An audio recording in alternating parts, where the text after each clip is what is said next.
আপু, চলো। কোথায়? ফুচকার আয়োজন করা হয়েছে, নিচে বসার ঘরে সবাই অপেক্ষা করছে। ফুচকার আয়োজন কে করলো? আরফান ভাই। আমি খাবো না। ভাইয়া তোমাকে নিয়ে যেতে বলেছে। যাব না। এত সুন্দর একটা ছেলে তোমাকে যেতে বলেছে, তুমি গায়ে মাখছো না? না।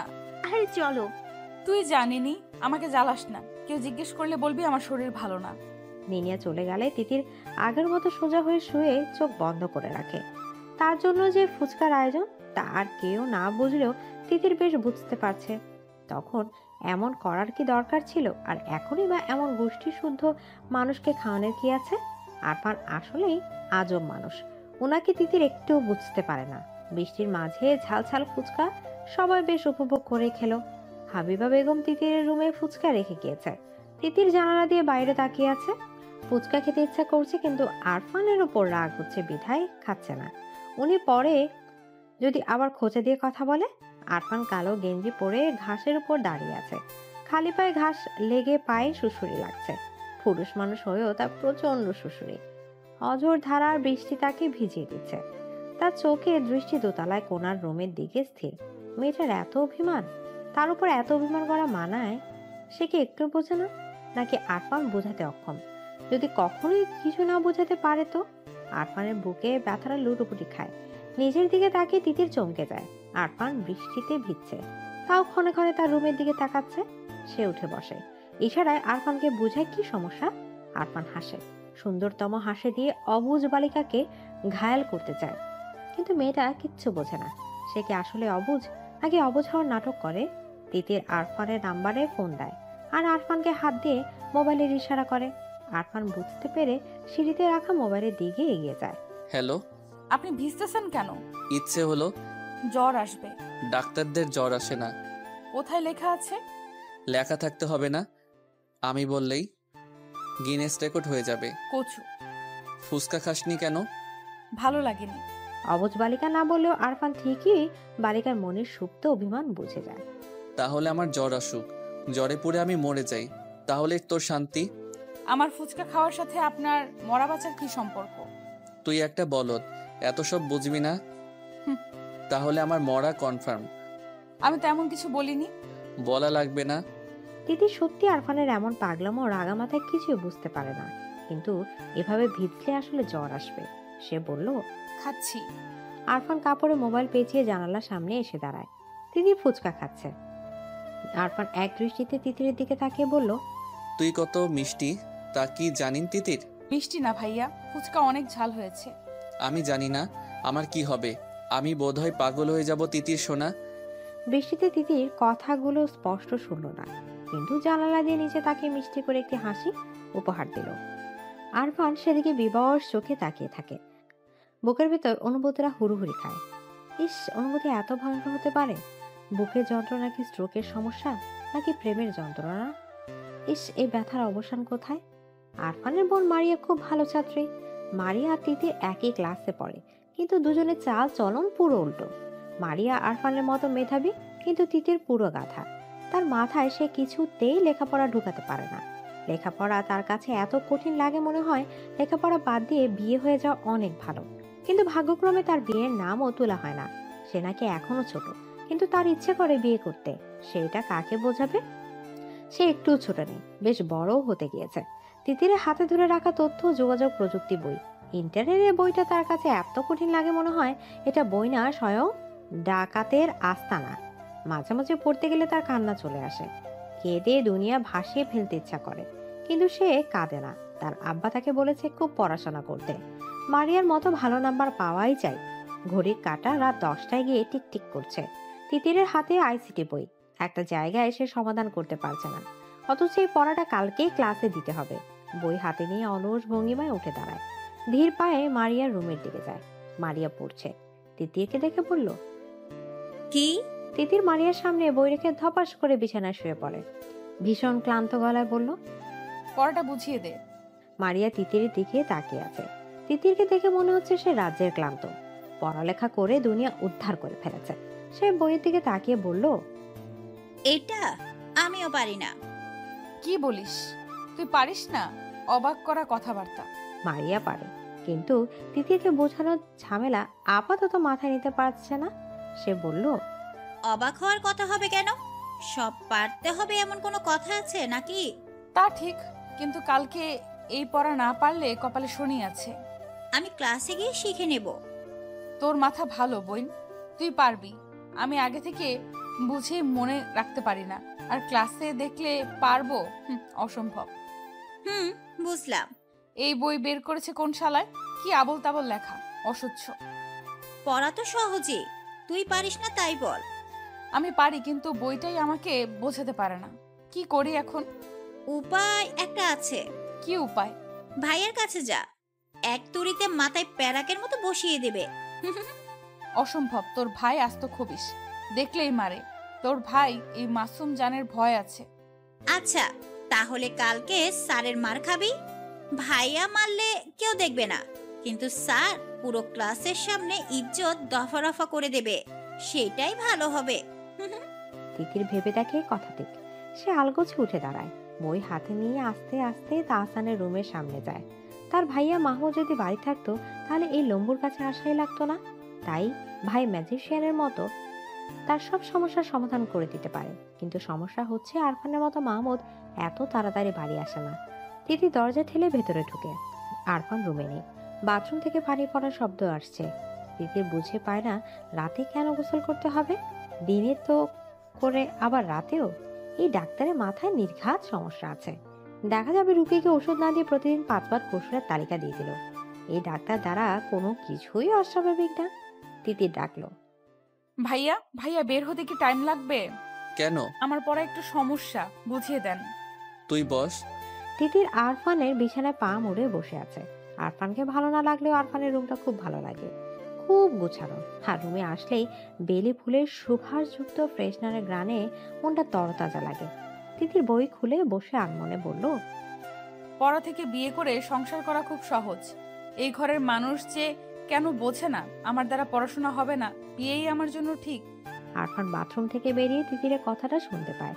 ব্রু কুচকে বলল, ও আচ্ছা, আপনার বিয়ের শখ হয়েছে? না ভাইয়া, আমি ছোট না। হ্যাঁ, পড়ার থেকে বিয়ে করে সংসার করা ভালো। দূর, এমনি বলেছি। বেশি পেকে গিয়েছিস। তিতির চুপ করে বসে থাকে। আরফান বলল, বিয়ের বয়স হলে এমনি বিয়ে হবে, পড়া বাদ দিয়ে বিয়ের ভূত মাথায় চাপাতে হবে না। মেয়ে মানুষ না, বিয়ের ভূত তো মাথায় আসবেই। আরফান এক দৃষ্টিতে তিতিরের দিকে তাকিয়ে থাকে। মনে মনে তিতিরের বউ সাজ কল্পনা করে নেয়। তারপর বলল, তিতির সবকিছু ভাবার একটা বয়স লাগে, যা এখনো তোর হয়নি। জি ভাইয়া। কি সমস্যা দেখা? তিতির বই বের করে আরফানের দিকে তাকায়। আরফান খুব ভালো করে তিতিরকে বুঝিয়ে দেয়। বোঝানোর পরে তিতিকে বলল, বুঝেছিস? হ্যাঁ। তাহলে এবার আমাকে বোঝা, কি বুঝেছিস? বোঝাতে গিয়ে তিতির বুঝতে পারলো সে কিছুই পারছে না। আরফানের দিকে তাকিয়ে বোকা বোকা হাসি দিয়ে বলল, ভাইয়া, আমি আপনাকে পরে বুঝিয়ে দেব। পরে কেন, এখনই বোঝা। মাথায় ধরে না তো। এই এত বড় গোলগাল মাথায় গোবর ছাড়া আর কি আছে শুনি? গোবরে মাথা। গোবরেও পদ্ম ফুল ফোটে। হ্যাঁ, কিন্তু তোর কিছুই হবে না। আমিও ভালো রেজাল্ট করে সবাইকে চমকে দেব। আরফান এক দৃষ্টিতে তিতিরের দিকে তাকিয়ে থাকে। মনে মনে বলে, তিতির সোনা, তুমি নিজেই তো আস্ত একটা পদ্ম ফুল। এই যে আমি ক্ষণে ক্ষণে নিজের হুঁশ হারাই কি জন্য? তোমার জন্যই তো। আচ্ছা, রুমে যা, আর সমস্যা হলে আমাকে বলবি। তিতির মিষ্টি করে হেসে আরফানের দিকে তাকায়। তারপর মিষ্টি করে উঠে দাঁড়ায় দুরন্ত বালিকার মতো উপরে রিনিঝিনি শব্দ তুলে বেরিয়ে যায়। আরফান বিবশ হয়ে তাকিয়ে আছে। বুকে অনুভূতিরা লুটুপুটু খাচ্ছে। আগে নিজেকে খুব সামলাতে পারতো, কিন্তু ইদানিং তিতির যেন তরতরিয়ে বড় হচ্ছে। আর তার অনুভূতিরা তিতিরকে দেখলেই পাগলের মতো ছুটে যেতে যাচ্ছে। সারা গা কাটা দিয়ে ওঠে। ইস, মেয়েটা তাকে নিজের অগোচরে এত যন্ত্রণা দিচ্ছে, অথচ সে জানেই না তার মিষ্টি হাসি দুষ্ট কথা মায়াবী চোখে তাকানো আরফানকে শেষ করে দিচ্ছে। সারা শরীর অবশ হয়ে দিচ্ছে।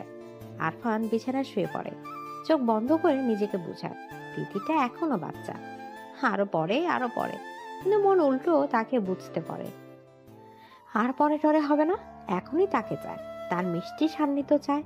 সে খুব আপন করে ওকে চায়। কাছে না পেলে সে যে মরে যাচ্ছে আরফানের হাসে। তার এই গোপন অভিলাষ কেউই জানে না, কেউ বুঝেনি। জানলে কি হবে তা আরফান ভাবতে পারে না, দম বন্ধ লাগে। কিন্তু আর যাই হোক, পাখিটাকে তার করেই চাই। কত বছরে ভালোবাসা মিশিয়ে রেখেছে, তা কি বৃথা যাবে? আজকাল তিতিরকে সারা বাড়িতে টই টই করে ঘুরে বেড়াতে দেখে। আরফানের মনে প্রলয় হয়। এই প্রলয় ছিটে ফোটাও যদি কেউ জানতো, তাহলে নির্ঘাত তাকে বাড়ি ছাড়া করে দিত। শাহাবুদ্দিন খান প্রচুর মা ভক্ত। মায়ের কথা ছাড়া এক পাও নড়ে না। বাড়ি থেকে বের হতে গেলেও মায়ের কাছে অনুমতি নিয়ে বের হয়। মা মানেই ওনার দুনিয়া। সবকিছু পরে, কিন্তু মায়ের ভালোবাসা সম্মান আগে। জয়তুন বেগম দাম্ভিকভাবে চলাফেরা করেন। ওনার বাপ দাদারা আগের কালের ধনবান ব্যক্তি ছিল। তমিজউদ্দিন খানের সাথে যখন জয়তুন বেগমের বিয়ে হয়, তখন থেকে উনি দাম্ভিক আচরণ করেন। আগের কালে লেখাপড়া জানা মানুষ সবাই বেশ শ্রদ্ধা করে চলে। ওনার কথার বাহিরে আর কোনো কথাই হয় না। উনি যা বলবে তাই সঠিক। শাহাবুদ্দিন আর জয়তুন বেগম বসার ঘরে বসে কথা বলছিল। তখন আরফান তার রুম থেকে বেরিয়ে আসে। দাদির পাশে বসে চামড়া কুচ কানো গালে পরম স্নেহে আদর দিয়ে বলল, আমার সুন্দরী কেমন আছে? আমার ভালো থাকার খবর পরে নিস। আগে বল, প্রতি সপ্তাহে কেন বাড়ি আসা লাগবে? বন্দির দিন পড়া যায় না? এমন ফাঁকিবাজি করলে ডাক্তার হবি কি করে? আরফান মুচকি হাসে, মনে মনে বলল, বাড়ি তো আর এমনি এমনি আসি না দাদি। বাড়ি যে আমার সুখ ভ্রমর আছে, যাকে একটু দেখলেই সারা সপ্তাহ মন দিয়ে পড়তে পারি। না দেখলে মনে বড় অসুখ হয়, একটু পড়ায় মন দিতে পারি না। মুখে বলল, তোমাকে না দেখে থাকতে পারি না। মাহমুদ, ও তো ঢাকায় থাকে, সে তো এত আসে না। তোরই যত বাহানা। মাহমুদ তোমাকে ভালোবাসে না তাই আসে না, আমি খুব ভালোবাসি তাই আসি। বুঝেছ সুন্দরী? দোয়া করি তোর বউ আমার মতো সুন্দর হোক। আরফান হাসে। সুন্দর করে হেসে তার দাদির দিকে তাকিয়ে রয়। তিতির দাদির মতো হুবহু দেখতে, শুধু মাত্র মেজাজ ছাড়া। সে জয়তুন বেগমের গালে হাত দিয়ে বলল, তুমি তো আমার বউ, আর লাগবে না। যদি খুব লাগে তো তোমার মতো দেখতে কাউকে এনে দিও।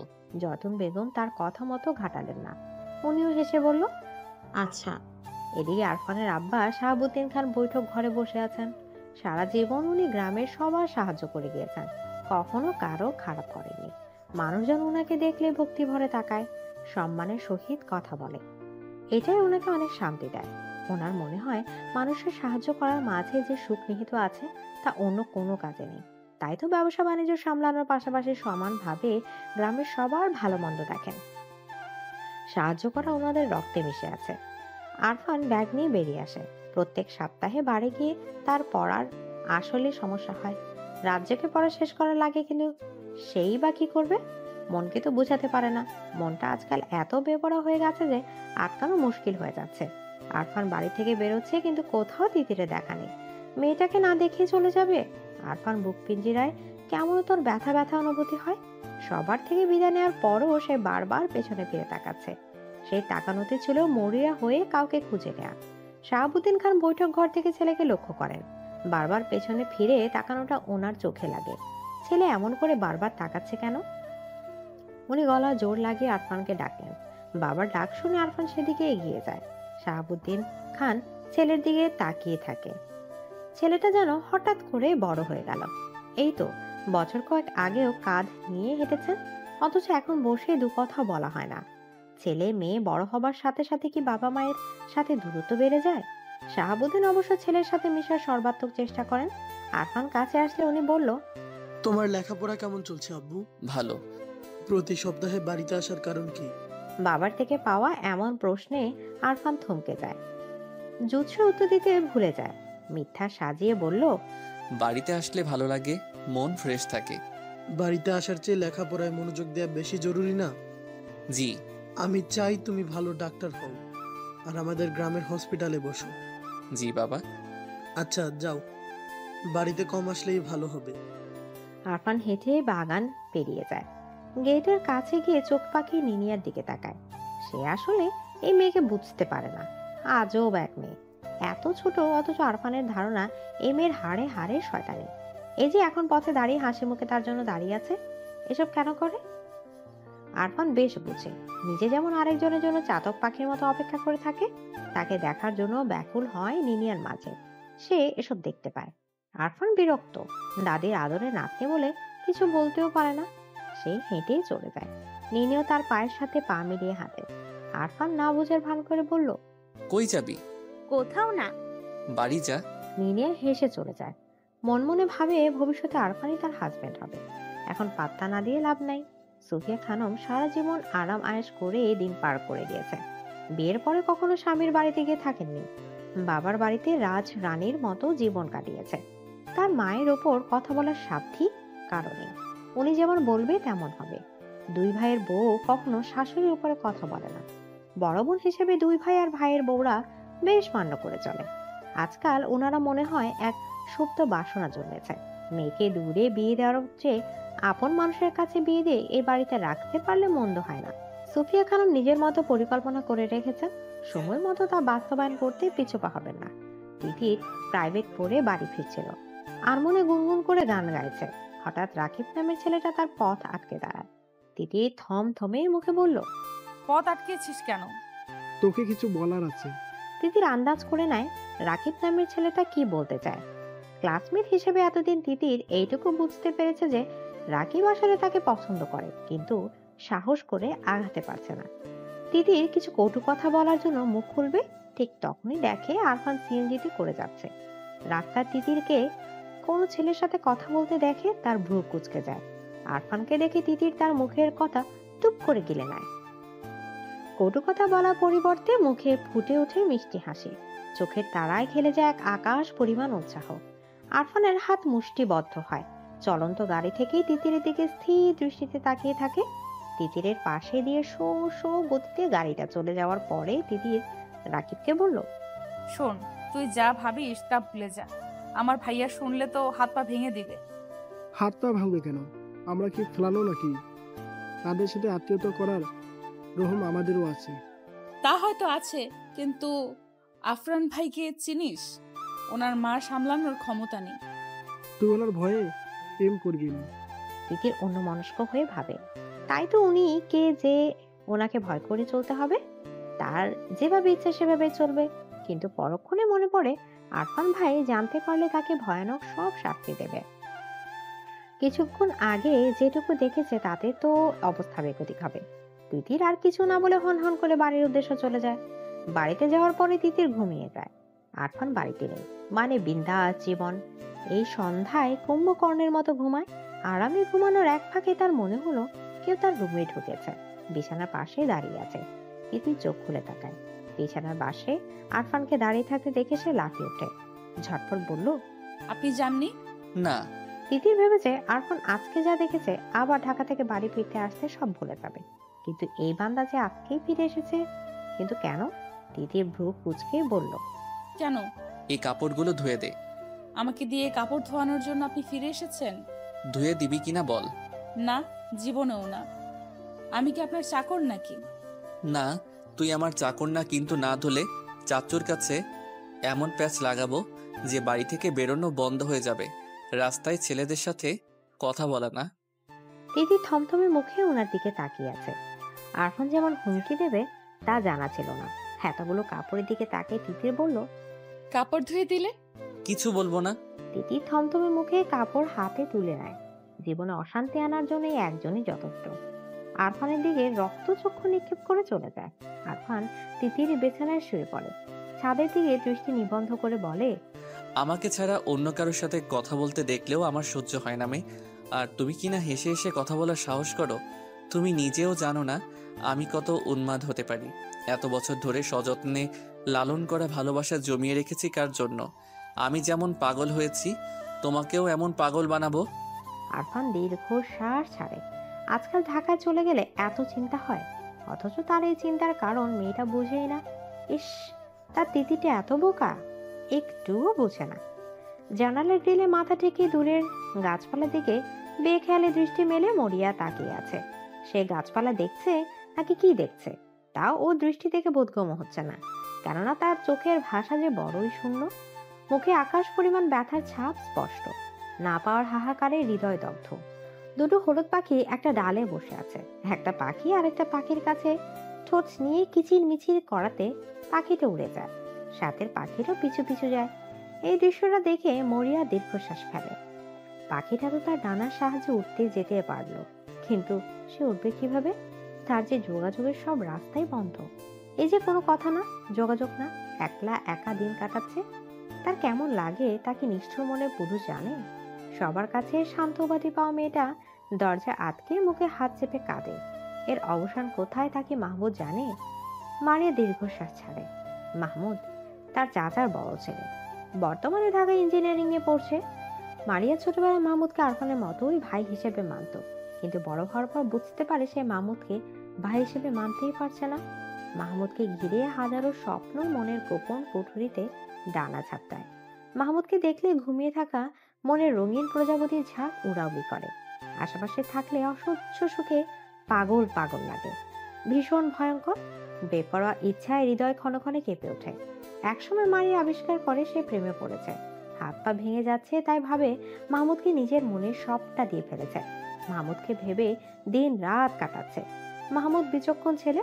মারিয়ার তাকানো কথাবার্তা অতিরিক্ত খেয়াল রাখা দেখলেই মুচকি হাসি আর কানে কানে বলে যায় ভীষণ ভুলের ইঙ্গিত। মাহমুদ মাথা নাড়ে। অবুঝের মতো কাজ করা যাবে না। মারিয়া তার বোন, সে মারিয়াকে ডেকে পাঠায়। ঘন কালো মেঘের গুরুম গুরুম ডাকের মাঝে বিশাল ছাদের এক কোনায় মারিয়া মাহমুদের সামনে দাঁড়িয়ে আছে। মারিয়া শতভাগ নিশ্চিত যে মাহমুদ তাকে জরুরি কিছু বলবে। মাহমুদ তাকে জরুরি কথাই বলেছে। এসব আবল তাবলি চিন্তা মাথা থেকে সরাতে বলেছে। সে তার সবটা চেষ্টা কাজে লাগিয়ে মারিয়াকে বুঝাতে পেরেছে। মারিয়া বুঝেছে কিনা কে জানে, কিন্তু এরপর তাকে মাহমুদ বাড়ি আসলে সে সামনে যেত না। গভীর রাতে সবাই যখন ঘুমে মগ্ন তখন পা টিপে টিপে মাহমুদের রুমে হাজির হতো। ভীষণ যত্ন নিয়ে ছুঁয়ে দিত মাহমুদের চুল। মুগ্ধ হয়ে তাকিয়ে থাকতো ঘুমে মগ্ন মানুষটার দিকে। আদর নিয়ে যত্ন নিয়ে মাহমুদের প্রতিটা জিনিস ছুঁয়ে দিত। মাহমুদ বাড়ি গেলেই মারিয়া এমন করত যেন তার অভ্যাসে পরিণত হয়েছে। কিন্তু একদিন মাহমুদের গেঞ্জি গালে লাগিয়ে চুপচাপ দাঁড়িয়েছিল। তখন পেছন থেকে শুনতে পায় মাহমুদ বলছে, আর কখন আমার রুমে আসবে না মারিয়া? মারিয়া জমে যায়। রাগী মাহমুদের গমগম কণ্ঠে আত্মা কেঁপে ওঠে। কাপা গলা বলল, আমি তো আপনাকে জ্বালাই না। মাহমুদ উঠে আসে। মারিয়া থেকে যথেষ্ট দূরত্ব রেখে দাঁড়ায়। আমি বলেছি আসবে না, সুতরাং আসবে না। মারিয়া কিছু বলতে যাবে তার আগে মাহমুদ চাপা হুঙ্কার দিয়ে বলল, বেরিয়ে যাও বেয়াদব মেয়ে। সেই যে বেরিয়ে গেল। আজ অবধি মারিয়া আর ওই রুমে যেতেই পারেনি। যাবে কিভাবে? মাহমুদ তো বাড়িই আসে না, আর রুম সবসময় তালাবদ্ধ থাকে। মাহমুদ যে মারিয়ার কারণেই বাড়ি আসে না তা সে জানে। অতীতের স্মৃতি বিচরণ করে মারিয়ার চোখ বেয়ে পানির ধারা দূরত্ব গতিতে ছুটে যায়। আজকে সে নিজেকে একটু আটকাতে পারছে না। মোবাইল হাতে নিয়ে মাহমুদকে ফোন দেয়। এমন কোনো দিন নেই সে মাহমুদকে ফোন দেয় না, কিন্তু সবসময় বন্ধ করে রাখে। আজকে ভাগ্য তার সহায় ছিল বলেই হয়তো খোলা পেল। মাহমুদ গম্ভীর গলায় বলল, হ্যালো। মারিয়া মনোযোগ দিয়ে মাহমুদের কণ্ঠের কথাগুলো নিজের বুক পিঞ্জিরায় গেঁথে নিল। ওনার কণ্ঠ শুনে তার গলায় কান্নারা দল বেঁধে ছুটে আসে। উনি তাকে আহ্লাদে কিছু বলেনি যে এত আবেগে হয়ে মন খুলে কাঁদতে হবে, কিন্তু মারিয়ার ভীষণ কান্না পেল। বুকে জমিয়ে রাখা সবগুলো কষ্টতলা পাখি বেরোতে লাগলো। মাহমুদ বিরক্ত হয়ে বলল, ফ্যাসফ্যাস করছো কেন? আপনি বাড়ি আসেন না কেন? তা তুমি ভালো জানো। প্লিজ বাড়ি আসেন। তোমার মাথা থেকে ফালতু ভাবনাগুলো দূরে সরাও, তখনই আসবো। পারছি না তো, ভীষণ কষ্ট হয়। পারবে। মানুষ প্রাণ এমন কিছু এই পৃথিবীতে নেই। সম্ভব না, আপনাকে এত ভালোবাসি যে। মারিয়ার কথা অসম্পূর্ণ থাকতে মোবাইলের সংযোগ বিচ্ছিন্ন হয়। সংযোগ বিচ্ছিন্ন হওয়ার টুটটুট আওয়াজের সাথে মারিয়ার বুকটাও ভেঙে যায়। তিতির আজকাল খেয়াল করেছে আফরান তাকে বেশ গুরুত্ব দেয়। পরিবারের সবার সামনে কোনো আবদার রাখলে কেউ যদি না মানে তো আরফান কিভাবে যেন সবাইকে রাজি করায়, অথচ মুখে মুখে সারাক্ষণ তিতিরের সাথে রাগ দেখায়। আজকাল আরফানের তাকানোতে তিতিরের বুক রাগ লাগে। সব ছেলে কি এমন করে তাকায়, নাকি একমাত্র আরফানই তার দিকে এমন মায়া ভরা চোখে তাকায়? কলেজে যাওয়ার পর বান্ধবীরা আরফানের ফোন নাম্বারের জন্য ধরেছে। যেভাবেই হোক আরফানের সাথে কথা বলাতেই হবে। তিতির বলল, উনি এত রাগী, ওনার সাথে কথা বলে কি করবি? রাগী তাতে কি, তুই জানিস না? রাগী ছেলেরাই বউদের বেশি ভালোবাসে। আমার সাথে সেট করাই দে দোষ, আমি শুধু ওনাকেই চাই। সাইমার কথাগুলো স্বাভাবিক হলো কেন জানি তিতিরের গায়ে আগুন ধরে যায়। রাগী গলায় বলল, তুই কেন বউ হতে যাবি? সর সামনে থেকে। আরে চাতুস কেন? বউ হলে ক্ষতি কি? না, তুই বউ হতে পারবি না। তাহলে কে বউ হবে? তুই? তিতির থমকে যায়। মনের আকাশে কল্পনা করে নেয় সে তিতিরের বউ। তারপর এক ছটকায় মাথা নেড়ে বলল, অসম্ভব। সারাদিন তোর পিছনে ঘুরে আমার মনে হয় চান্দু তোর জালেই ফাইসা গেছে। তিতির কখনো এসব ভাবেনি। সে ভেবাচাকা খেয়ে বলল, কি বলিস? তুই খেয়াল করিস না? সে আমার ভাই। হ্যাঁ, চাচাতো ভাই। কিন্তু ভাই তো। সমস্যা নেই, এই ভাই থেকে সাই বানাবো, বুঝলি? No problem. তিতির আর কোনো কথা বলেনি, চুপচাপ কলেজ শেষ করে বাড়ি এসেছে। মারিয়া হাজারটা কথা বলেও মুখ দিয়ে কোনো কথা বের করতে পারেনি। তিতির সারাক্ষণ এগুলো ভাবছে, আর কেমন একটা অস্বস্তি কাটার মতো গলায় আটকে আছে। আজকে প্রায় 20 দিন হতে চললো আরফান বাড়ি আসেনি, আজকে এসেছে। তিতির ভাবনার ডানা রং লাগাতেই বুঝি আজকে মহারাজার বাড়িতে আসা। অতি সাহস নিয়ে তিতির আরফানের রুমের সামনে যায়, কিন্তু আরফান রুমে নেই। রুমে না পেয়ে বাহিরে বাগানে যায়, সেখানে আরফান সবার সাথে বসে আছে। তিতিরকে দেখে আরফান নড়ে চড়ে বসে। তিতির অন্যদিনের মতো মোটেও হইচই করছে না, বরং শান্ত হয়ে বসে আছে। বারবার আরফানের দিকে তাকাচ্ছে। আরফানের চোখে দৃষ্টির মাঝে যেন হাজারো কাব্য ফুটে আছে, কিন্তু এসব তিতিরের বোধগম্য হচ্ছে না। সে সবার সাথে কথা বললেও চোখ কেবলমাত্র তিতিরের উপরেই নিবিদ্ধ। তিতির সবার দিকে তাকানোর পাশাপাশি আরফানের দিকেও তাকাচ্ছে। তারপর তিতিরের দম আটকে আসে, বুকের ভেতর ফুসফুস, তার শ্বাসকার্য থামিয়ে দিতে চায়। অজানা আতঙ্কে ধরফর করে ওঠে বুকের পাখি। সে যা ভাবছে আসলে কি তাই, নাকি সবটাই ভ্রম? সে বেখেয়ালে মাথা নেড়ে বলল, অসম্ভব। মাঝরাত। আরফান বারান্দা দাঁড়িয়ে আছে, পাশের রুমে তার প্রাণ ভোমরা ঘুমিয়ে আছে। আরফানের পরিণত বয়স, মাথায় হাজার উল্টা পাল্টা চিন্তা ঘুনে পোকার মতো কিলবিল করছে। আরফান দীর্ঘশ্বাস ফেলে, তার ইচ্ছেগুলো বড়ই অবাধ্য। আজকাল লাগামহীন ঘোড়ার মতো বেসামাল ভাবে ছুটে যায়। সে ডাক্তারি পড়ছে, সাথের মেয়ে সহপাঠীগুলো দেখতে খুব সুন্দর। মাঝে মাঝে কয়েকজন তাকে ভালোবাসার জালে আটকানোর চেষ্টা করে, তার সাথে ঘনিষ্ঠ মুহূর্ত কাটাতে চায়, কিন্তু এত সৌন্দর্য কাছে টানার হাজারো আগতি দূরে ঠেলে দেয় শুধুমাত্র এই মেয়েটার জন্য। ছোটবেলা থেকে তিতিরকে কেমন আপন লাগতো নিজের মনে হতো। তখন ব্যাপারটা স্বাভাবিক লাগলেও একটুখানি বড় হওয়ার পরে সে বুঝতে পারে এটা মোটেও স্বাভাবিক ব্যাপার না। সে আসলে এই পিচ্চির প্রেমে পড়ে গেছে। শুধু প্রেমে পড়া বলে ভুল, সে আজন্ম পাগল হয়ে গেছে যে পাগলের পাগলামি তিতিরে ভালোবাসার পরশ ছাড়া ভালো হবে না। তাছাড়া আরফান ভালো হতে চায় না, বরং তিতিরকে নিজের করে পেয়ে গেলে পাগলামির পরিমাণ বাড়াতে চায়। ভালোবাসার পাগলামিতে ছোট পাখিটাকে ছাড়খাড় করে দেওয়ার প্রয়াস বুকের ছোট কোঠরিতে আস্তে আস্তে জমা হচ্ছে। বারান্দার বাইরে লাগানো বেরি ফুল থেকে ভুরভুর করে সুগন্ধ আরফানের প্রেমে দগ্ধ হৃদয় আরো পাগল করা করে দিচ্ছে। তার কেমন নেশা যেন লাগছে, মনে হচ্ছে এখন যদি তিতিরকে কাছে পেত তাহলে আদরে ভালোবাসায় ঠিক কাঁদিয়ে ফেলতো। আরফান চোখ বন্ধ করে বারান্দার গ্রিলে মাথা ঠেকায়, ফোঁস করে নিঃশ্বাস ফেলে দাঁড়িয়ে থাকে। তিতির হাত বাড়িয়ে মোবাইল হাতে নেয়। রাত 2টা বেজে, তখন চোখের তারায় এক রত্তি ঘুম নেই। ভেতরটা কেমন ছটফট করছে। এর আগে কখনোই তার এমন অসহ্য অনুভূতি হয়নি। সবসময় নিশ্চিত মনে ঘুমাতে পেরেছে, কিন্তু আজকের রাতটা সম্পূর্ণ ভিন্ন। এতদিন কোনো হাবার জগতে বাস করত, ভাবতে কেমন জানি লাগছে। আরফানের শাসন, বকা, অকারণে কথা কাটাকাটি, লুকিয়ে চুরিয়ে দেখা, এসব সে কখনোই খেয়াল করেনি, কিংবা খেয়াল করার কোনো কারণই খুঁজে পায়নি। কিন্তু আজকে বেখেয়ালে তার প্রতি আরফানের নরম অনুভূতি দেখে তিতিরের ছোট হৃদয়ে পাহাড়ের 1000 মিটার উচ্চতায় টাঙানো দোলনার মতো হু হু করে দুলে ওঠে। কেমনতর ভয়ে গলা শুকিয়ে আসে। আরফান তার দিকে ভালোবাসার উষ্ণ দৃষ্টি তাকাতে ভাবতেই বারবার চোখ বন্ধ করে যাচ্ছে।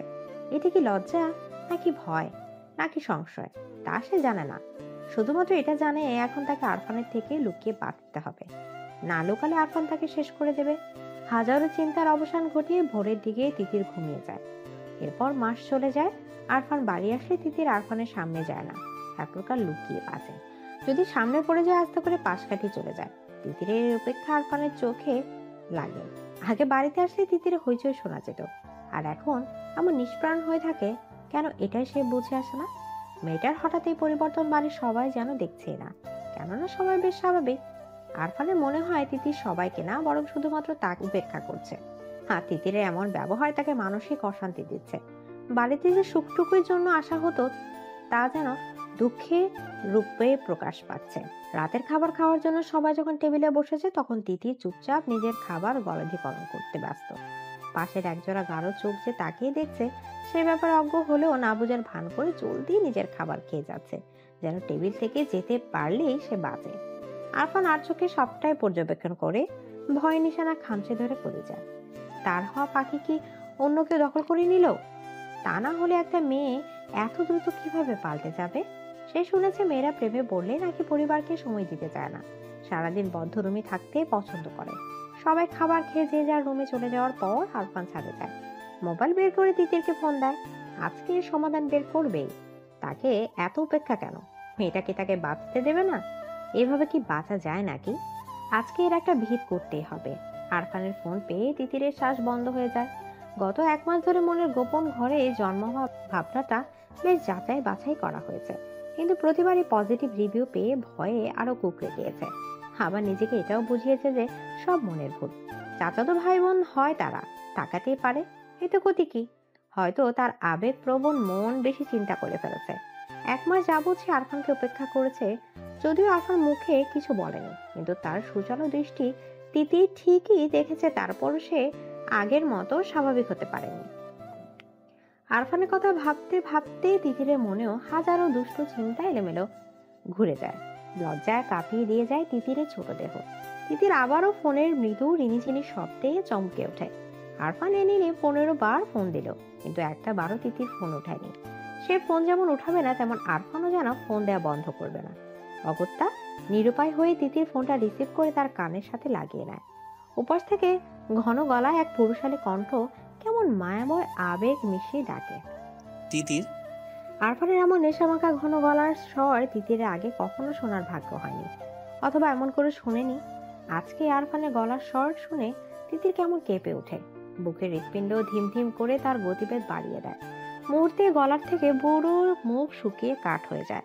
কথা বলার সর্বশক্তি যেন নিমেষে উধাও হয়ে যায়। আচ্ছা, সে কি ডাক্তারের প্রেমে পড়ে যাচ্ছে?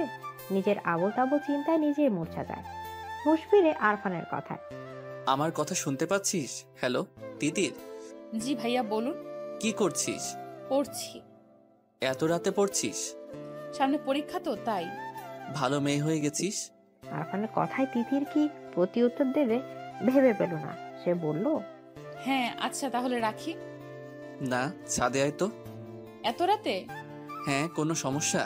আগেও অনেকবার সে আরফানের সাথে ছাদে দুষ্টুমি করেছে, কিন্তু আগের অনুভূতি আর এখনো অনুভূতি সে সম্পূর্ণ ভিন্ন। সে বলল, সকালে দেখা করব। তাহলে আমি তো রুমে আসি।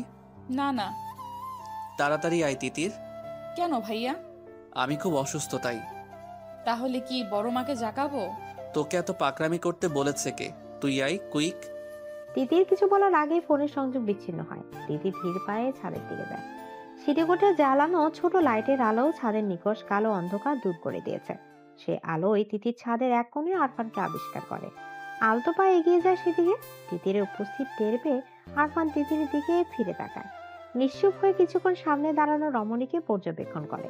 আরফানকে কিছু না বলে এমন করে তাকিয়ে থাকে দেখে তিতির হাফ সাফ করে ওঠে। তিতিরের অস্বস্তি বুঝতে পেরে আরফান অন্যদিকে তাকায়, তারপর বলল, কেমন আছিস? এক বাড়িতে থেকে এমন প্রশ্নে তিতির চমকায়। মাথা নাড়িয়ে আলতো স্বরে বলল, ভালো।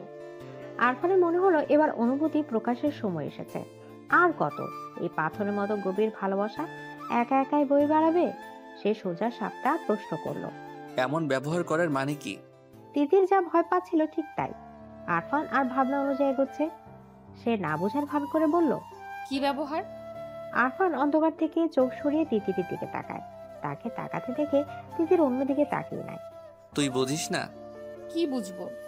আমাকে এমন এড়িয়ে যাচ্ছিস কেন? কই এড়িয়ে যাচ্ছি? যাচ্ছিস না? না। আমার দিকে তাকিয়ে বল। তিতির আরফানের দিকে তাকায়। মায়াময় গভীর চোখের দৃষ্টি তাকে ঘুরে নিয়ে যাচ্ছে। সে বলল, কি বলবো? আমাকে উপেক্ষা কেন? এমনি। ঢাকা থেকে এত জার্নি করে এই উপেক্ষার জন্য আসি? কেন আসেন? কেন আসি তুই বুঝিস না? কি বুঝবো? আমার সুখটা এভাবে কেড়ে নিচ্ছিস কেন? আমি কিভাবে সুখ কেড়ে নিলাম? বুঝেও না বোঝার ভান করবি না। আপনি কি বলছেন? কিছু না। তিতির কি বলবে ভেবে পায় না। অতঃপর আস্তে করে আরফানকে ডাকলো, ভাইয়া। রুমে যা। তিতির পুরুষটার দিকে তাকিয়ে থাকে। হঠাৎ সে খেয়াল করে আরফানের কাছে থাকতে তার ভীষণ ভালো লাগছে। নিঝুম রাত, হালকা ঠান্ডা বাতাস, এতদিনে চাপা অশান্তি যেন নিমিষে কেমন সুখ সুখ ভাবে তাকে আলোড়িত করছে। ছাদ থেকে যেতে একটু ইচ্ছা করছে না, বরং মাথার ভয়ঙ্কর সব ছেলে মানুষের চিন্তা ঘুচিয়ে যাচ্ছে। হাত পা শিরশির করে তাকে সাহস দিচ্ছে, কাছে যাওয়ার বাহানায় উস্কে দিচ্ছে।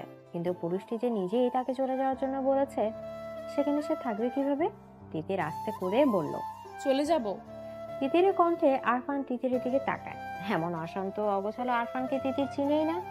আরফানের চোখের দিকে তাকিয়ে তিতিরের কেমন সুখের ঘন্টা ঝনঝন করে বেজে উঠল, কেঁপে উঠলো ছোট দেহ। আরফান আর তিতির একে অপরের দিকে তাকিয়ে আছে।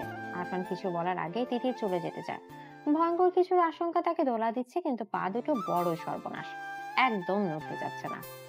হঠাৎ তিতিরের সামনে আরফান ঝড়ের গতিতে এসে উপস্থিত হয়। তিতিরকে কিছু বুঝে ওঠার আগে নিজের সাথে আঁকড়ে ধরে তিতিরের ছোট দেহ। তিতির কেঁপে ওঠে, দম বন্ধ করে নেয়। আরফানের মাথায় যেন এতদিনে সব নেশা একসাথে চেপে এসেছে। জগৎ, সংসার, সম্পর্ক সবকিছুর কথা ভুলে আলতো করে চুমু খায় তিতিরের নরম ঠোঁটে। পরপর কয়েকটা চুমু দিয়ে থেমে যায়। আবছা ভাবে তিতিরের প্রতিক্রিয়া বোঝার চেষ্টা করে। তিতিরকে চুপচাপ থাকতে দেখে আরেকটা মিষ্টি চুম্বন দেয়। আরফানের এমন হঠাৎ আক্রমণে তিতিরের বুকে নতুন জোয়ার এনে দেয়। তাকে পরিচয় করে দেয় ভালোবাসার এক অনন্য সুখের সাথে। বালিকার বুকে সমুদ্র উত্তাল ঢেউ আছড়ে পড়ে, এলোমেলো করে দেয় তাকে। দুহাত দিয়ে আঁকড়ে ধরে লম্বা বলিষ্ঠ পুরুষটাকে। থেমে যাওয়া ঠোঁটের স্পর্শ আবারও নতুন করে জাগিয়ে দেয়। তিতিরের এইটুকু আহ্বান আরফানকে পাগল করে তোলে। এতদিন জমিয়ে রাখা সবটা ভালোবাসা পাগলের মতো মাথা নাড়া দিয়ে ওঠে। অথচ দুজনের কেউ কাউকে ভালোবাসার কথা বলেনি। বুকের ভেতর অনুভূতি দানা ঝাপটানোর কথাই বলেনি। অনুভূতির সূক্ষ্ম বাক্যগুলো যেও কাউকে দেখায়নি, কিন্তু তাদের কাছাকাছি আসা হয়ে গেছে। মিষ্টি ঠোঁটের কোণে একটু একটু ভালোবাসার ছাপ দৃশ্যমান। আরফান ফিসফিস করে বলল, আমার তিতির পাখি, খুব ভালোবাসি সোনা। দীর্ঘ 5 মাস পরে মাহমুদ বাড়ি আসে। বাড়ি আসা প্রচন্ড ইচ্ছে থাকলে সে একবারও বাড়ি মুখো হয় না। সাধারণ সম্পর্ককে সে অন্য নাম দিতে রাজি না, তাছাড়া এটা কখনো সম্ভব না। এতদিন পরে হঠাৎ করে মনটা বাড়ির জন্য আনচান করে ওঠে। এদিকে পড়ালেখাও প্রায় শেষ, তাই তো কাউকে কিছু না জানিয়ে রাতের বাসে করে সকালে এসে বাড়িতে পৌঁছায়। মহিবুল্লাহ খান ছেলেকে পেয়ে খুব খুশি হয়ে যায়। শুধু মহিবুল্লাহ, কোনো বাড়ির প্রত্যেকে খুশি না। বাড়ির বড় সন্তান শাহাবুদ্দিন খান হলেও ওনার ছেলে আরফান জন্ম নেওয়ার আগেই মহিবুল্লাহর ছেলে মাহমুদ জন্মগ্রহণ করেছে। সুতরাং প্রথম বাচ্চা হিসেবে মাহমুদই সবারই প্রিয়। তাছাড়া প্রিয় না হওয়ার কোনো কারণও অবশ্য নেই। মাহমুদ খুব শান্ত ও নিবিড় প্রকৃতির মানুষ। কিছু মানুষ আছে না দেখলে প্রচন্ড ভালো লাগে, মাহমুদ তেমন মানুষ। এতদিন পরে নিজের ছেলেকে পেয়ে তানিয়া তার আনন্দে আত্মহারা হয়ে যায়। সেই যে আসার পরে ছেলেকে আঁকড়ে ধরেছে, এখন এভাবে আছে। খুশিতে চোখে পানি চলে আসার উপক্রম। তানিয়ার এমন আহ্লাদীপনায় ওনার শাশুড়ি জয়তুন বেগম বিরক্ত হন। কই, উনিও তো মাহমুদকে ভালোবাসেন, এমন তো করেন না। বিরক্তি গলায় রা রা করে বলল, তুমি তো এমন ভাবে জাপটায় ধরে রাখছো, মনে হচ্ছে ছেলে বিদেশ থেকে আসছে। যাও নাস্তা বানাও, ছেলেটা সারা রাত জার্নি করে আসছে। তানিয়া আক্তার মাহমুদের দিকে তাকায়। উনি মাহমুদকে জন্ম দিয়েছেন, অথচ ছেলেটা লম্বায় ওনাকেও ছাড়িয়ে গেছে। মায়া ভরা হাতে মাহমুদের গালে হাত দিয়ে বলল, আপনি এসব বুঝবেন না আম্মা। ছোট ছেলে বউয়ের কথাটা জয়তুন বেগমের ঠিক পছন্দ হলো না। উনি ব্রু কুঁচকে বলল, না না, আমি বুঝবো কেন? আমি কি আর সন্তান জন্ম দিয়েছি?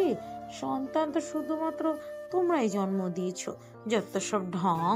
শাশুড়ির মাথায় তানিয়া কিছুই মনে করে না। সে তার শাশুড়ির কটু কথায় অভ্যস্ত। মাহমুদ দাদির দিকে তাকিয়ে বলল, দাদি, তুমি ওকে মিস করনি? মাহমুদ কথা শুনে জয়তুন বেগমের মুখে হাসি ফুটে ওঠে। নরম স্বরে বলল, অনেক মিস করেছি ভাই। আমি তোমাকে খুব মিস করেছি। তানিয়া একটা ছেলেকে কি দিয়ে নাস্তা করাবে সেই নিয়ে ব্যস্ত হয়ে পড়ে। মাহমুদ ফ্রেশ হতেই রুমে চলে যায়। অনেকদিনের ময়লা রুমে এসেও তার এক অজানা শান্তি লাগে। মনের কুড়িতে প্রশান্তিময় বাতাস ছুঁয়ে যায়। নিজ হাতে ছেড়ে ঝুড়ে রুমটা ঠিক করে গোসল করে রুম থেকে বের হয়। সোফায় বসে টেবিলের দিকে নজর যায়। মারিয়া চুপচাপ নিজের খাবার খাচ্ছে। সে এক দৃষ্টিতে মারিয়ার দিকে তাকিয়ে আছে। মারিয়া, এই নামটা সাধারণ হলেও এই নামের মানুষটার আচরণ অসাধারণ। মানুষটা ছোট হলেও নিজেকে নারী হিসেবে প্রকাশ করতে খুব ব্যস্ত। তখনই মারিয়ার চোখের দৃষ্টি সোফার দিকে পড়তে সে স্তব্ধ হয়ে যায়। চোখের গোলক বড় হয়ে তাকিয়ে থাকে। মাহমুদের চোখের গরম দৃষ্টি দেখে মারিয়া মাথা নিচু করে দেয়। তারপর চোরের মতো আবার তাকায়। মারিয়ার তাকানোর ভঙ্গি দেখে মাহমুদ মুচকি হাসে। ভবিষ্যতে কি হবে ভেবে হাসির রেখা মুছে যায়। মারিয়া আর খেতে পারে না। খুশিতে নাচতে ইচ্ছা করলে কি আর খাবার পেটে যায়? সে উঠে বিড়ালের মতো পা ফেলে রূপের দিকে ছুটে আর মনে মনে আল্লাহর কাছে ফরিয়াদ করে, আল্লাহ, এটা যেন সত্যি হয়, মাহমুদ যেন সত্যি বাসায় আসে।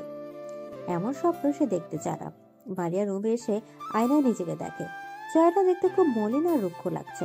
এতদিন ছন্ন ছাড়া চলাফেরার কারণে চেহারার অবস্থা খুবই করুণ। তার নিজের ওপর খুব রাগ হলো।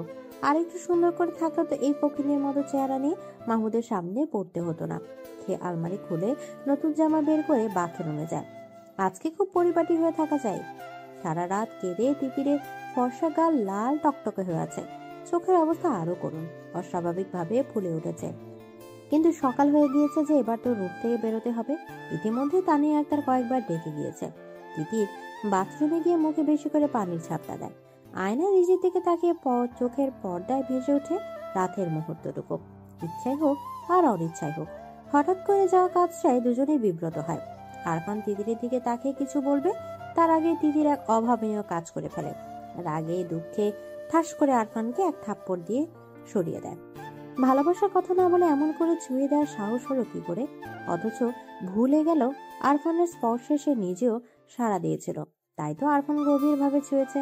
তিতিরের এমন কাজে আরফান হতবম্ব হয়ে গেছে। হাত দিয়ে গা ছুঁয়ে ফ্যাল করে তিতিরের দিকে তাকিয়ে আছে। তিতির হিস করে বলল, আপনি খুব খারাপ। তুই খারাপ না? তিতিরে বিবেক প্রশ্নের উত্তর জানে কিন্তু মানতে নারাজ। সে কাঁদে ফুপিয়ে ওঠে, কান্নার তোড়ে কেঁপে ওঠে, মাথা নেড়ে বলল, অসভ্য লোক। আরফান হতবাক, কি বলবে মাথায় আসে না। সে অসহায় গলায় বলল, তুইও তো ঝাপটে ধরলি তিতির। আপনি সুযোগ নিয়েছেন, আমাকে একা ছাদে ডেকে খুব খারাপ কাজ করে ফেলেছেন। আর কখনো আমার সাথে কথা বলার চেষ্টা করবেন না।